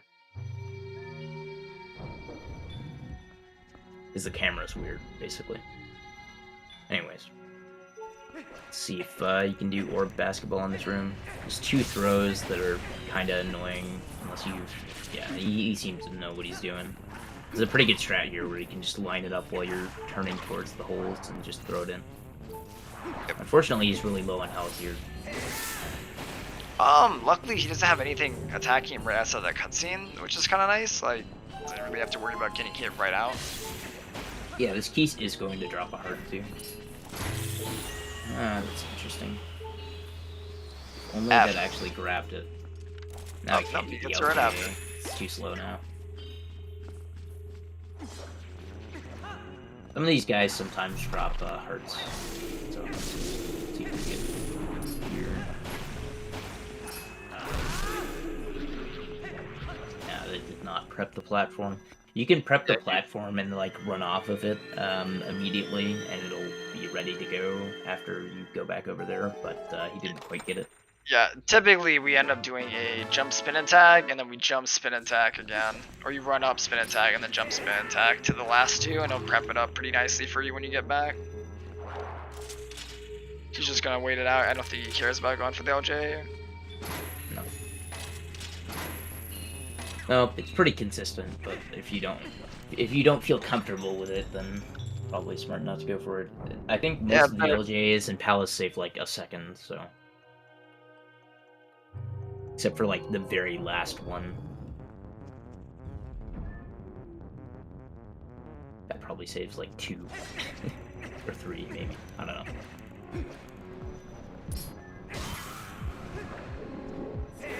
There's an extra heart. Good stuff. Yeah, he did kind of get. Yeah, he did. But you know, hey, you got that heart. You know, you can PB right now. That's why he's going safe. Yeah, I figured. He is on PB pace. As long as he doesn't have any major mistakes, he is like kind of golden for it. Like.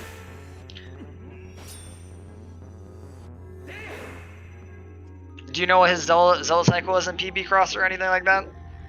I don't know how close we are in terms of his PB. I mean, I can double check what time he got on Light Sword and PB. He was a couple minutes ahead at the end of, or like not quite 2 minutes ahead at the end of Arbiters. But everything since then has been not fantastic, so we'll see.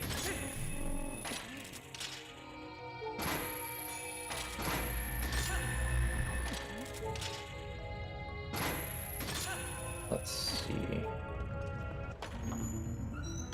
2:48:03 was his PB's time. Oh, of course, he like has it, so I can't actually see what time he got it on his splits now. Oh well. F, it's okay. I think he's like a minute ahead. I'm pretty sure. So. An HT is like.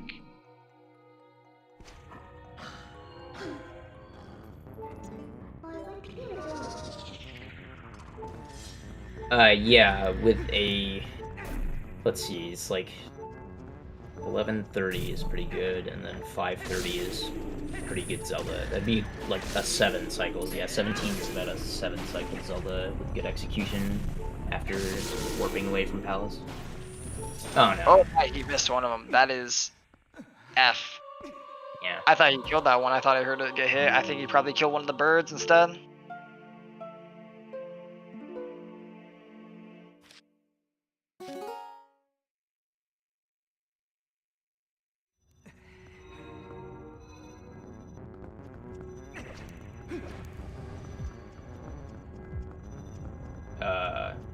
Oh, he has to walk over there from spawning.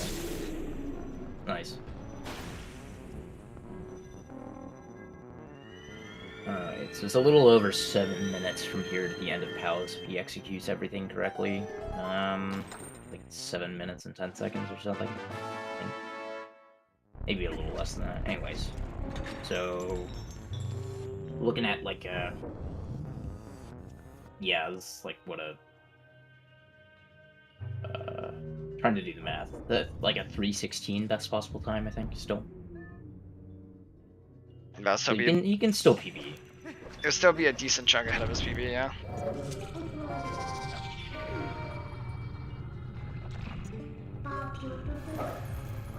Yeah, of course those calculations assume like playing very, very well and getting 7 cycles of it, so. Yeah, there's definitely a good room where he can just lose stuff to Zelda, and that also means like he has this room, which I don't think he's not gonna be making an early platform cycle. No, absolutely not. He lost too much time in the Shadow Beast fight alone.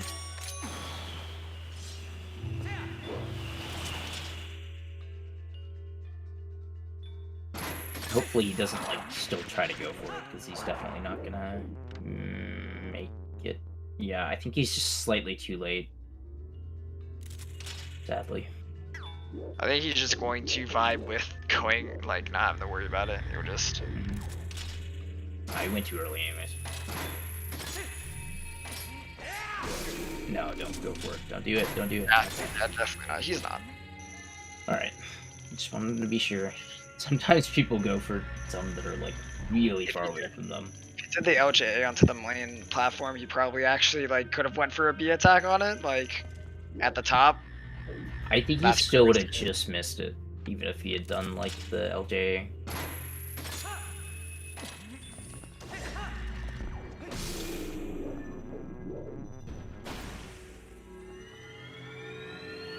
Now we're gonna be entering Zant fight. Yay! Real soon.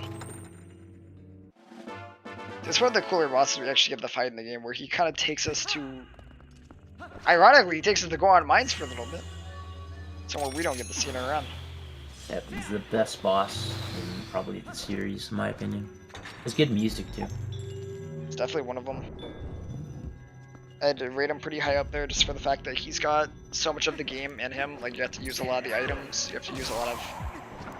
I mean, Yeah, I mean, like, how Yeah. many bosses in the Zelda series have like 6 phases or however many he has? you get some with a lot of phases, but like, just depends, you know. Oh, thank you, Chris, for the raid. How do runs go?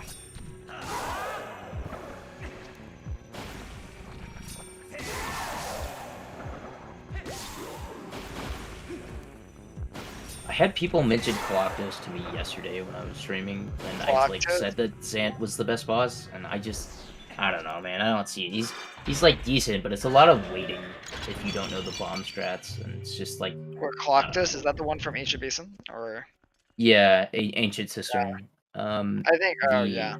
The music's pretty good. I mean, the concept's cool, but I don't know. I think the idea, the build up, and like the creepy factor to it is pretty well done. Like, but then again, you're also talking about Zant, where I think they built up Zant like really well in this game. Yeah. Zant's been kind of like pushed to be like one of like he is the second final boss, right? And this is the first time where they've really pushed someone like this. He actually probably gets way more story than even canon does, it feels, in this game.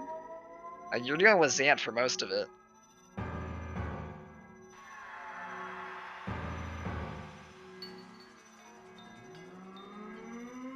Yeah. The thing with SS is like, I don't know, most of the bosses are kind of just there. So, you know, you have one boss that's like actually creative and interesting, and then we're just like best boss of the series. Oh, because it's final, surrounded by bad ones. the final Ganon Oot's actually kind of hypey. Like, it's got a good theme. It's kind of cool. He hits hard, dude, like a truck. And it's just kind of a cool fight too. Yeah, unlike this game's final boss, he hits for half of her. Yeah, it's kind of crazy how TP is usually like looked at as like, yeah, we take a lot of damage and a lot of other things, but like our final boss is like no damage. Like, Ganon does like nothing to you, man. Even Beast Cannon phase. Oh my goodness. Yeah, I think Beast Cannon also does half a heart. It's like Yeah, literally nothing. if you're Wolfling, it does a full heart. Like, ooh, uh-oh. Oh no. I'm so scared. Especially since you get like a bunch of free hearts in the previous You get a heart, like- you get a fairy during Beast Cannon too, like. Oh yeah, there's a pot with a fairy in it too. There's literally like HP and the final fight, man, there's so much HP too. Which is crazy because it feels like in boss fights they give you like so many ways to live. It's just outside of them that there's a lot of ways that we can die.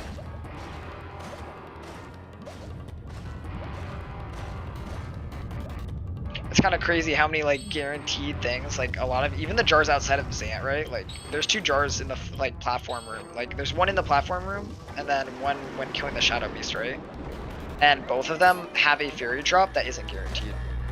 It can be a 20 ruby or nothing, or a fairy, which I find kind of funny. I think it can also be hurt, but I might be wrong about that. Everybody throws the boomerang at it just to see what's in it.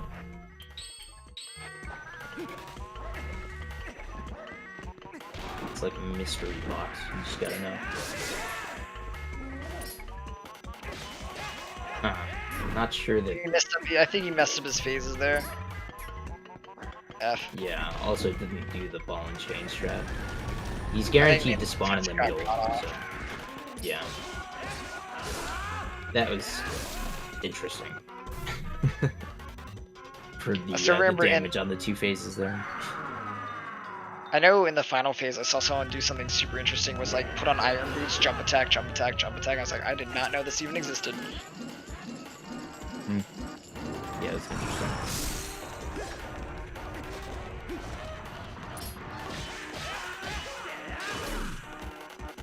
We're going Bazetta phase. Thank you for being the reason we have to get the ball and chain in this game.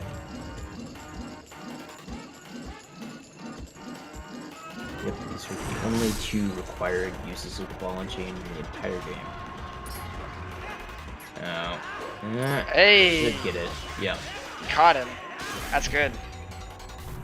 It's good that he just ended up catching it there in the end. I thought he might end up just slipping away there.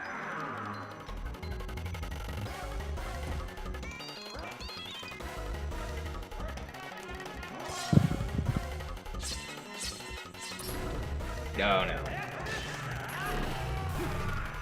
Is that the 3rd or 4th slash on that? Yeah, it was the 3rd one. That's what I thought. Oh, he's gonna lose a lot of time. Yeah, he's kind of out of sync with like the Zan fight, and then it becomes kind of a mess. Alright. He gets this. Welcome back, George. He's got 1 more to go through. F, he did that a bit too early. Yeah, if you get hit by the top, then he's guaranteed on the 3rd cycle. He's guaranteed to go for slashes right after. And so basically what you can do is you can just immediately start a combo and then target him at the end of it. And it works probably most of the time, and if it doesn't, then like... Oh, he got it, let's go. He'll just go for a top now. right after. Yeah, that just lost like a lot of time on that cycle. It's not great. But like Frosty was saying, it's like 17 minutes very optimally from the end of this fade out from the warp portal here. That'd be like with a not perfect but pretty dang good execution and Zelda. So we're looking at like 3:18 best possible time, and that's with no mistakes and perfect Zelda. So there's like a minute and 45 seconds of leeway with Zelda and execution to be able to get a PB.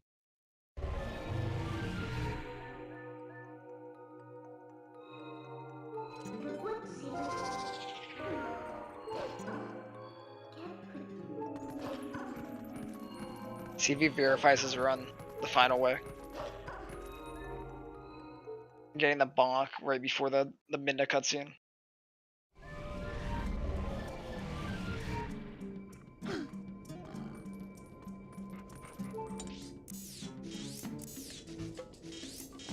I've been in trouble on the map, but he's bouncing back.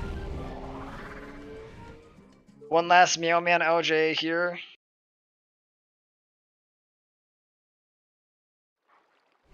Then all that's left in the way is the HC. I really like that in HC, like, even in a casual playthrough, you can literally do HC the way that we do it. Like, there's no like crazy tech we do, you know? It's just literally like optimal Hyrule Castle.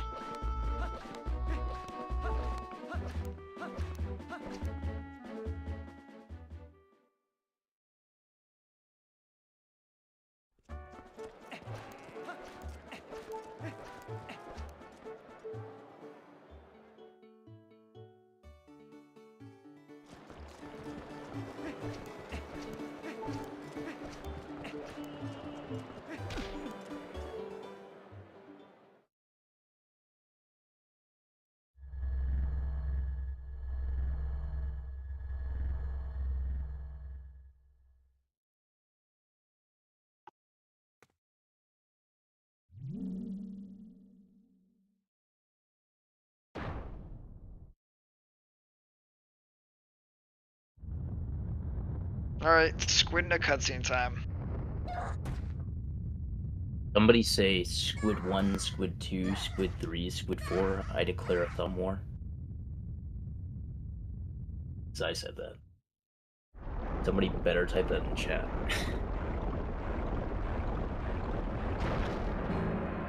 I'm still interested in where they got the concept for this. Yeah, technically 7 arms here on Squid Nut. Yeah. Like I'm still like, man, what? Like they were like, okay, we gotta have like a form for how we're gonna have Minna take the barrier down. They're like, we're gonna make her into a giant squid, climb up it, and stab it. Like, Whatever. Twilight Princess be Twilight Princess, you know? Yeah. Well, I'm just glad that the cutscene takes this long. Oh yeah, this is the freest bathroom break. There's no A presses in it either. Like, how nice. Yep. It's like the only one that is actually safe enough, in my opinion. It's the only one I'm able to do because my bathroom's on the other side of the room, like Yeah. on the other side of the like floor.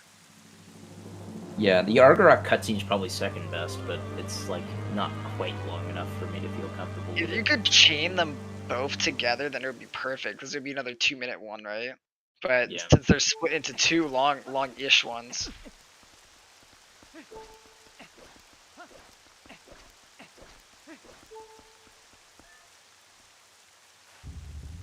Does this put you in... Which door does this put you in? Or do you, like, not watch the door animation? I guess you don't watch it.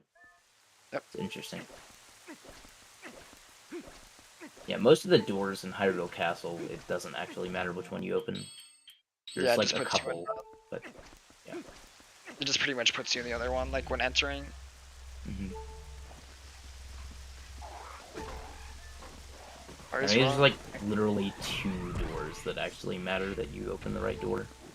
So the one Dark Knight, and then the one after that room. Those two are the only ones. Yep. Right? All the ones that go in between inside and outside, they put you out of the right door, which is faster. Just nice. Yeah, link open. Door ends up on. It's like, alright, oh, this link. Teach us.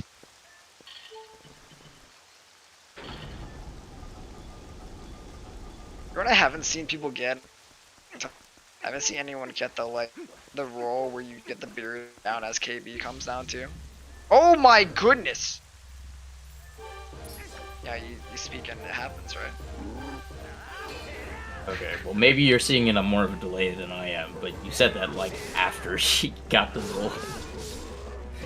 Like, yeah, okay, I might be a little bit delayed, but Okay. like that was hilarious. Like I saw that and I was like, Yeah. okay, wait a second. I haven't seen that one in a little while.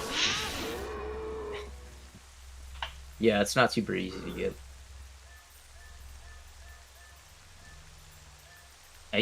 It's a little easier if you like buffer a roll stab, but it's kind of dumb. See if he gets the backflip here. Yeah, see if he gets it fully. Go Sloth, go, you've got this. No. I think the worst thing is when you get the backflip and then you end up not getting the pause and saving quitting. You just get scammed. Totally on less delay than me. 'Cause you said that like several seconds before. Did you refresh or like? Yeah, I just refreshed. Like, Oh, I okay. just fully Alright, refreshed. I was just curious. a I'm second like, because I could have sworn that you were like behind me on delay just like 2 seconds ago. I turned up the stream speed, you know. I just put it up, like just like a video, you know. Put in 2 times speed. Just took a little, got a little ahead. Yeah.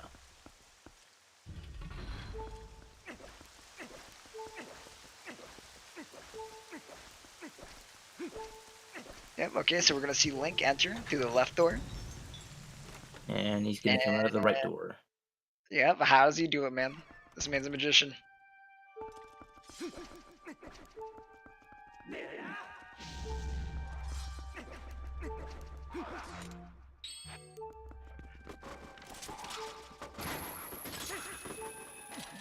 I forgot the turn before aiming there, but he's still living.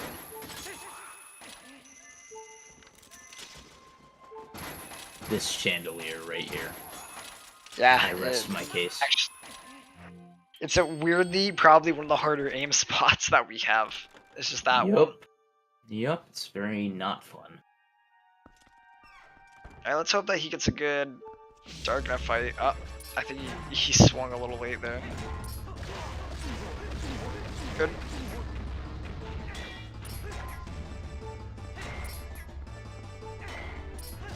Nah, he's gonna have to do it again. Yeah, he You didn't don't want want to to have get to a full chain that. combo here. Yeah, you want to do 2 rows of 5. So if you do 2 rows of 5, it takes out his shield, which allows you to get this hit on the final one. No, if Oh, he he had doesn't thrown it throw. there, you would have gotten the 3rd hit. You have to actually throw it, really, to get the 3rd one. Yep.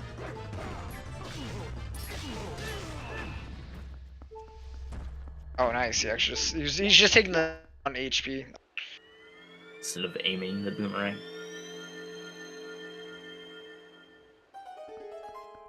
I mean, I guess he could lose health in tower, but honestly, he'd probably He could be lose fine on health. If he goes for the other bomb shot, he loses half a heart to the bomb into the wall, right? Oh, you mean if you go through the wrong bomb strat? It's just objectively worse because you get hit for half a heart of damage. Is there also the area Aphos can kind of tap you too? Like, he could give you Yeah. a Yeah, but if you had a full heart, then it wouldn't be a big deal. Like how the bats just leave in this cutscene. They just like, oh, thanks for turning on the lights, dude, and they just go back home. Well, then they rush you like right after that. They go back and then they come back again. It's like they're very indecisive. The rules of Twilight Princess. That was like a very combination interesting of run. strats. That was a Yeah. combination of 2 of them. Like that's actually kind of crazy. Yeah, that's interesting. I don't think he lost time. I don't think he gained time. No, well, the bomb blew him away from the door. So if you wait for the bomb to explode, then normally with the other strat, you pull out the bomb at the same time, and you could already be at the door. So you probably lost like half a second or something. But not a ton. He didn't. He Yeah, didn't that's get that pull out unfortunate. enough. It's okay. He can get this fight like pretty easy. Oh, F! He hits the shield. He's gonna go up. Yeah, that's the one nice thing about HD is that you do this fight in City in the Sky, where you have to get used to like timing the ball and chain pull, and so it's a lot easier to time it in the SD if you like know how to do it already. You guys have to do this in HD. You guys have to do it twice. Well, technically we can do a Rolfo skip, but getting the positioning is really hard, and like if you're using gyro, which is fast, then you have to waste time turning it off, and it's very difficult in the first place anyways. So, because there's no notches. Is it just brutal to try and aim with the gyro? Because like you can't really do a pixel aim on it. Maybe just because you know your handshake. It's absolutely brutal. And like I swear that like there's been a ton of times where I get the positioning exactly right, and then I claw shot the pixel and it crushes me. And that like never happens on SD. And there's like a number of times where you can get like the medallion to show up, like you can claw shot it and it won't actually grab. It's just there's like a billion reasons why a Rolfo skip is awful in HD. So most people go for the Rolfos fight with ball and chain.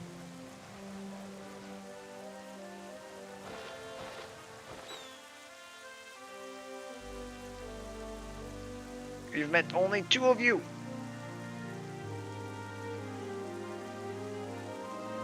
That exploding hawk, that was pretty cool. Yeah, that hawk, he's just built different. He's actually the best hawk ever created. Yeah. I heard his species was going extinct, so he said, yeah, no, we're not. I'll carry us. The hawk has an enemy stand, so he can attack from far away and blow things up. Russell's hawk has already touched the bridge. Anyways. So up here we got the final climb. There's not much that can go wrong here. Is he able to even PB now? Yes. Yeah. I have significant doubts. I don't think it's possible now. I don't think anymore. Yeah. That you know. If it was in doubt, now it's not really. So. Yeah. Yeah, this is why I was like saying earlier. Is it can still be hard to, even if you have a lot of time to save in the late game.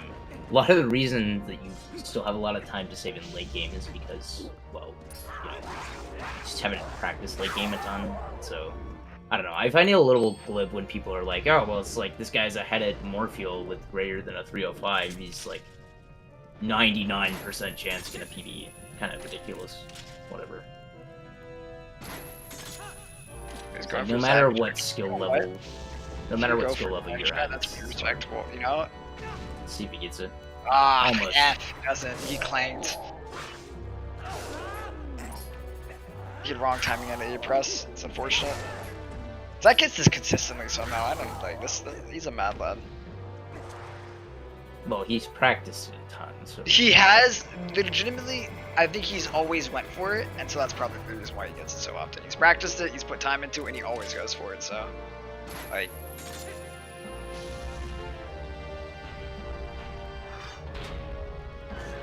Yeah, so basically a really good Zelda would be like 5:30 from here to the end. And that's like almost a perfect Zelda. So if he had a perfect Zelda, he could maybe PB by like 2 seconds or something. That is already not a perfect Zelda, fortunately. Yeah. He is golden on winning the race, though. All he has to do is finish the run. He's good. Oh yeah, and I'm sure if even if Bailey had continued the run, he wouldn't have caught up to this. Yeah, like he didn't.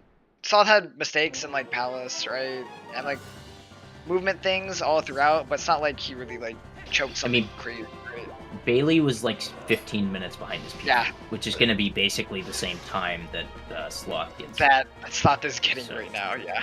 Yeah, exactly. So if he had played at the same level as his PB did for the rest of the run, which is not super unlikely, he would have had the gold literally most of his game. Like it would have been straight going. He would have had to become cracked in the end game. I actually just legitimately don't think it would have been possible. She broke his pot. How dare you? Yeah, especially with Sloth not taking any, like, he didn't take a major time loss to, like, anything that could have brought Bailey back in. Yeah, there was pretty much no hope. Once they got past more fuel, KB, like, what else could lose you that much time, you know? Yeah, well, I'm just thinking, like, literally a really good late game from Moorfield to the end, just under 130, basically. And so Bailey would have had to beat Moorfield by like the 150 mark, and I don't think that was physically possible because he like forfeited at the 140 something, I think, or thereabouts, and he was over 10 minutes away from that. Yeah, he was over. So, like, he hadn't entered Snow Peak yet. If he didn't mess up snowboarding, he might have. I don't even think that Nimzo could have caught up from that position, so it's respectable. I don't know what cycle we're on here, but I don't think this is the best Zelda. I've seen a decent amount of Triforces. No, it's definitely not the best. Yeah, I think PB is pretty much kind of rest in peace right now. Yeah, that was the second. Oh my god, that was the second hit? I thought we were on the third hit, dude. Okay, so like Sloth, how many are we at right now? Like that was probably 8, so this is probably 9. Just judging by the time. Sloth might just be going for world record on Zelda RNG. How long is she gonna take? This is gonna be at least a 12 cycle if I'm correct that was 10th cycle there. 12's pretty bad, but 12 is really it's like pretty. The worst I've gotten is a 13. So, and I think the worst anybody's ever gotten is a 15. Okay, this would be 12, I think. So yeah, that's about right. Hey.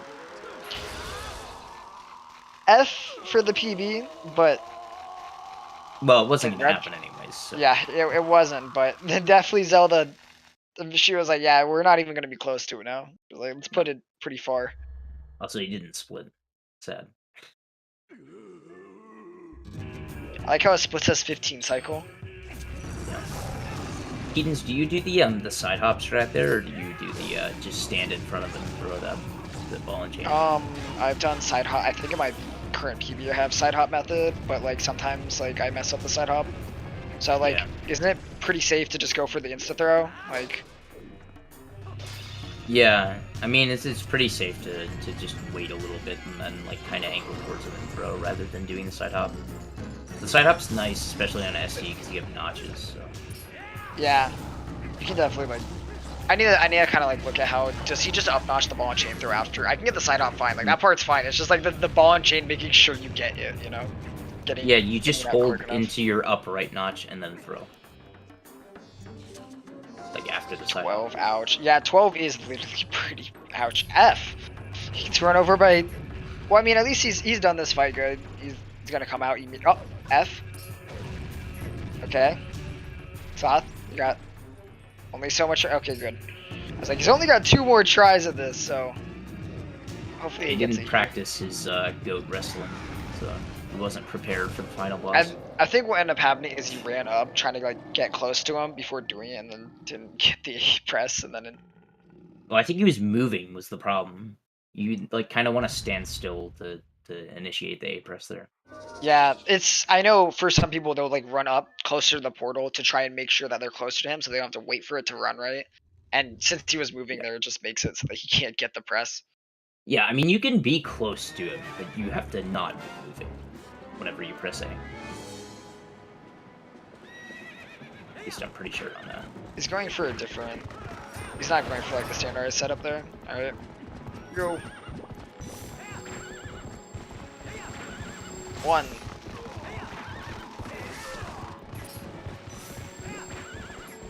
You know, Gan's kind of giving him a pretty nice pattern here. It's not really going crazy.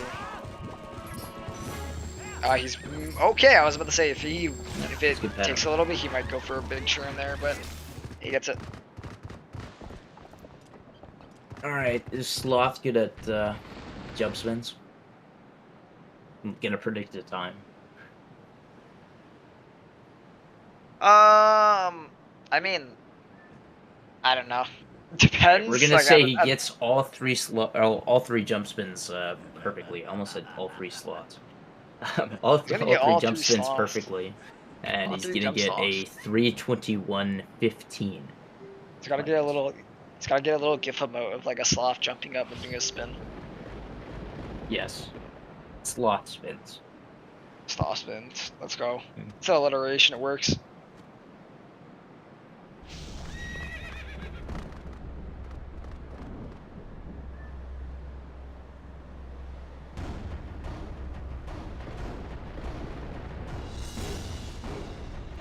There's one.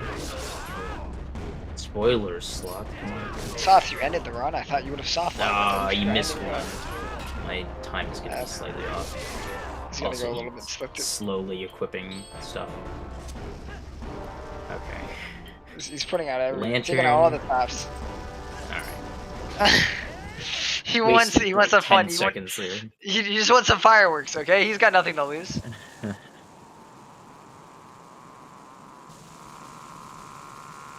Yeah, it looks like he's coming in here. Hello. Hello. What's up? I hope you guys enjoyed Verona. Yeah, we did. Yeah, it was interesting. Good job making it all the way through. Gosh, I I tried to enjoy it the best I could. It was definitely something else for me. What was the last time you actually did a run? I think it was last week. Probably last Friday. So, a week ago. Oh, honestly, this felt like it could have been such a good PB, but like I made a lot of like silly mistakes here and there, and then yeah, it's okay. It happens. Yeah, you have a lot of time in late game. I think you were ahead by a good amount at Morpheal. It's like not actually. It's pretty good up to Morpheal. You just have a lot of time in late game. Yeah, like one split, like I was doing really good with my like Agarok, and then like I ended up like choking something, and then Light Sword, I ended up choking out really badly. But it's okay. I enjoyed it. That's all that matters. I went on a spiritual journey. That's what matters. Yeah, he did. I know, Jaquay, you ended up saying that he didn't, but he actually did. He actually got the extra dialogue. I was looking away, and it faded out, and I thought it only did that if you pressed B. Nah, it does a little fade out, but then you get extra dialogue, and then you come back, and the extra dialogue is where you save it. What cycle Zelda? What cycle is Zelda? We think. I don't really for your Zelda cycle there. I think you were 12 is what we think. 12 or 11. Yeah, I'm guessing 12. I thought like it was a 13, 14. That's what I counted. I just thought. Well, you should go back and count just to see. Yeah. That was a lot. I mean, it was pretty. Yeah, I know. When you were getting the second hit, I was like, oh, this is the third hit. He's about to be done with Zelda, and then we're like, oh, wait, that's the second hit, huh? Yep. It was a split. Okay, do you guys have any like questions? How do you, When are we racing next week? Are you down for next Friday? Yeah, I should be in town next Friday. That would probably be good. I'll confirm a time since I'm studying we my can college schedule it classes. later. Yeah. Yeah. Okay. Cool.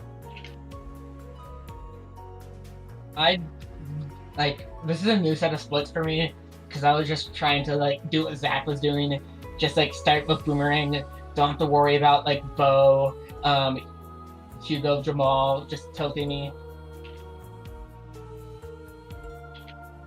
Oh yeah, Bailey's in the waiting room. Oh, Bailey's in the. Someone get Bailey in here. Can I have Bailey? I don't know how this works. Oh, there we go. Hey. Yeah, I was about to drag him. Yo, what's up, Hello. Bailey?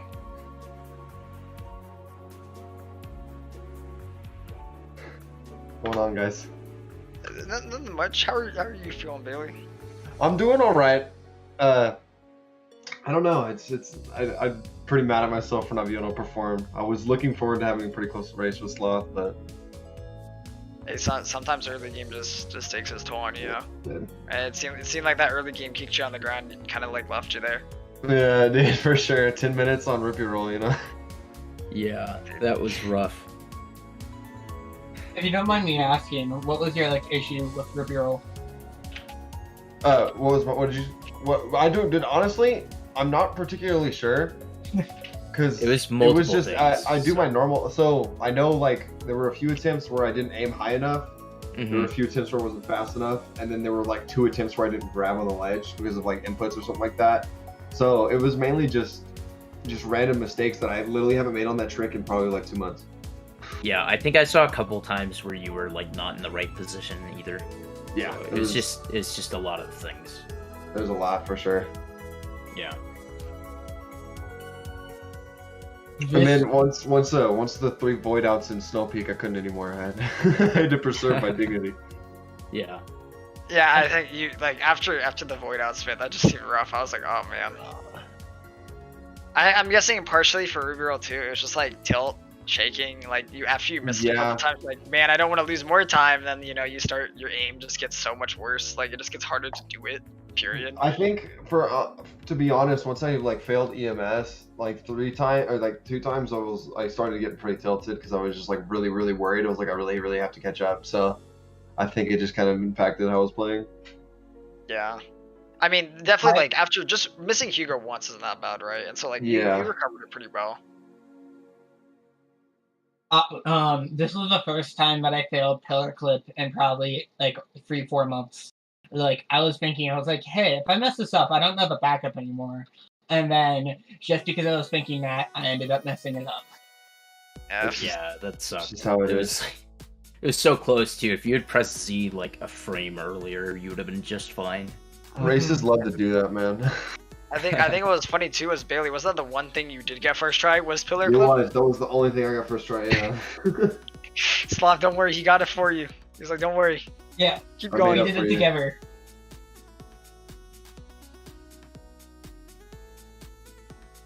I'm trying to think of any other big highlights that happened in your run, Sloth. I think your movement, I want to say this, I think you did really good on your movement from like Bosky over to Death Sword. I think you did really good there. I think that was pretty good. Yeah, my movement, like, it varied from split to split. Like, some splits, it was the best movement I've ever done. And then some split, like, the next segment, I would make mistakes that I've never made before. And it's like, why am I making this mistake? Even your Death Sword fight, that was really good. You did that very quickly. I was like, I know you're one of the runners who doesn't go for DSS, right? Like, I'm pretty sure you don't to go for DSS at all. Yeah, I do not go for DSS. No point in going for it unless I'm, like, pushing for, like, a 254 or something crazy like that. Well, any last words you guys got? Anything else you want to say about your runs? I just want to say I'm sorry for forfeiting on you. Wish I could have finished it out. No, it is perfectly a-okay. And then thank you for coming for the interview. It's nice to talk. course. Alright, well, I think with that being said, everything that wanted to be said has been said. But unfortunately, that is the end for today. You know, we've been running pretty late today. It is, I just want to say, it's 8 a.m. here in Germany, so... Yes! But hey, Yeah, oh, good. thank you. No problem, no problem. You know, I live at these hours, you know, for those who know me, you know, I usually, you know, do production at these hours. For like anything, speedrun, you know, marathons included. But yeah, we've got a bunch of stuff coming. Well, pretty much today now. I think it's safe to say today now. It's 8 a.m. here in Germany.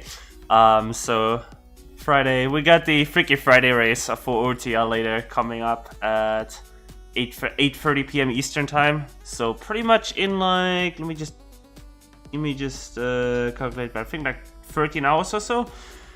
You can just double check on the schedule. I'm gonna post that in the chat. There you go. And I think we also have another match on Saturday. Now, on the spreadsheet that I have, the Eastern time and the UTC time are not, you know, right. It's like it's saying 12 p.m. Eastern, but it's saying 2 a.m. UTC, which like one of these two is not right. So all I'm gonna say is on Saturday there's a match between Swiftike and Mofat in losers bracket round 3, but I don't exactly know what time that is because our sheet is a little bit inaccurate, but. We'll get that fixed as soon as possible. And while I'm at it, the 3D Zelda relay race is happening this weekend as well. Saturday is starting at 2 p.m. Eastern time. So if you want to watch all the 3D, you know, Zeldas ran back to back by 4 teams, then tune in 2 p.m. Eastern. Or is that also inaccurate? Hold up. I think everything is inaccurate on the show. Okay, it's on Saturday. Just check the schedule. Sorry, I'm not sure what's going on with the schedule. I have to ping Tress. Hashtag blame Tress. But yeah, aside from that, I don't really have anything else to say. So if you have any final words, then we can end it on there, and we'll send you all over to a raid. I just want to say thank you guys all for sticking around, watching it, and I hope you guys all enjoyed it. Yep. Thank you so much for doing your races. It was fun to watch. Catch you next time.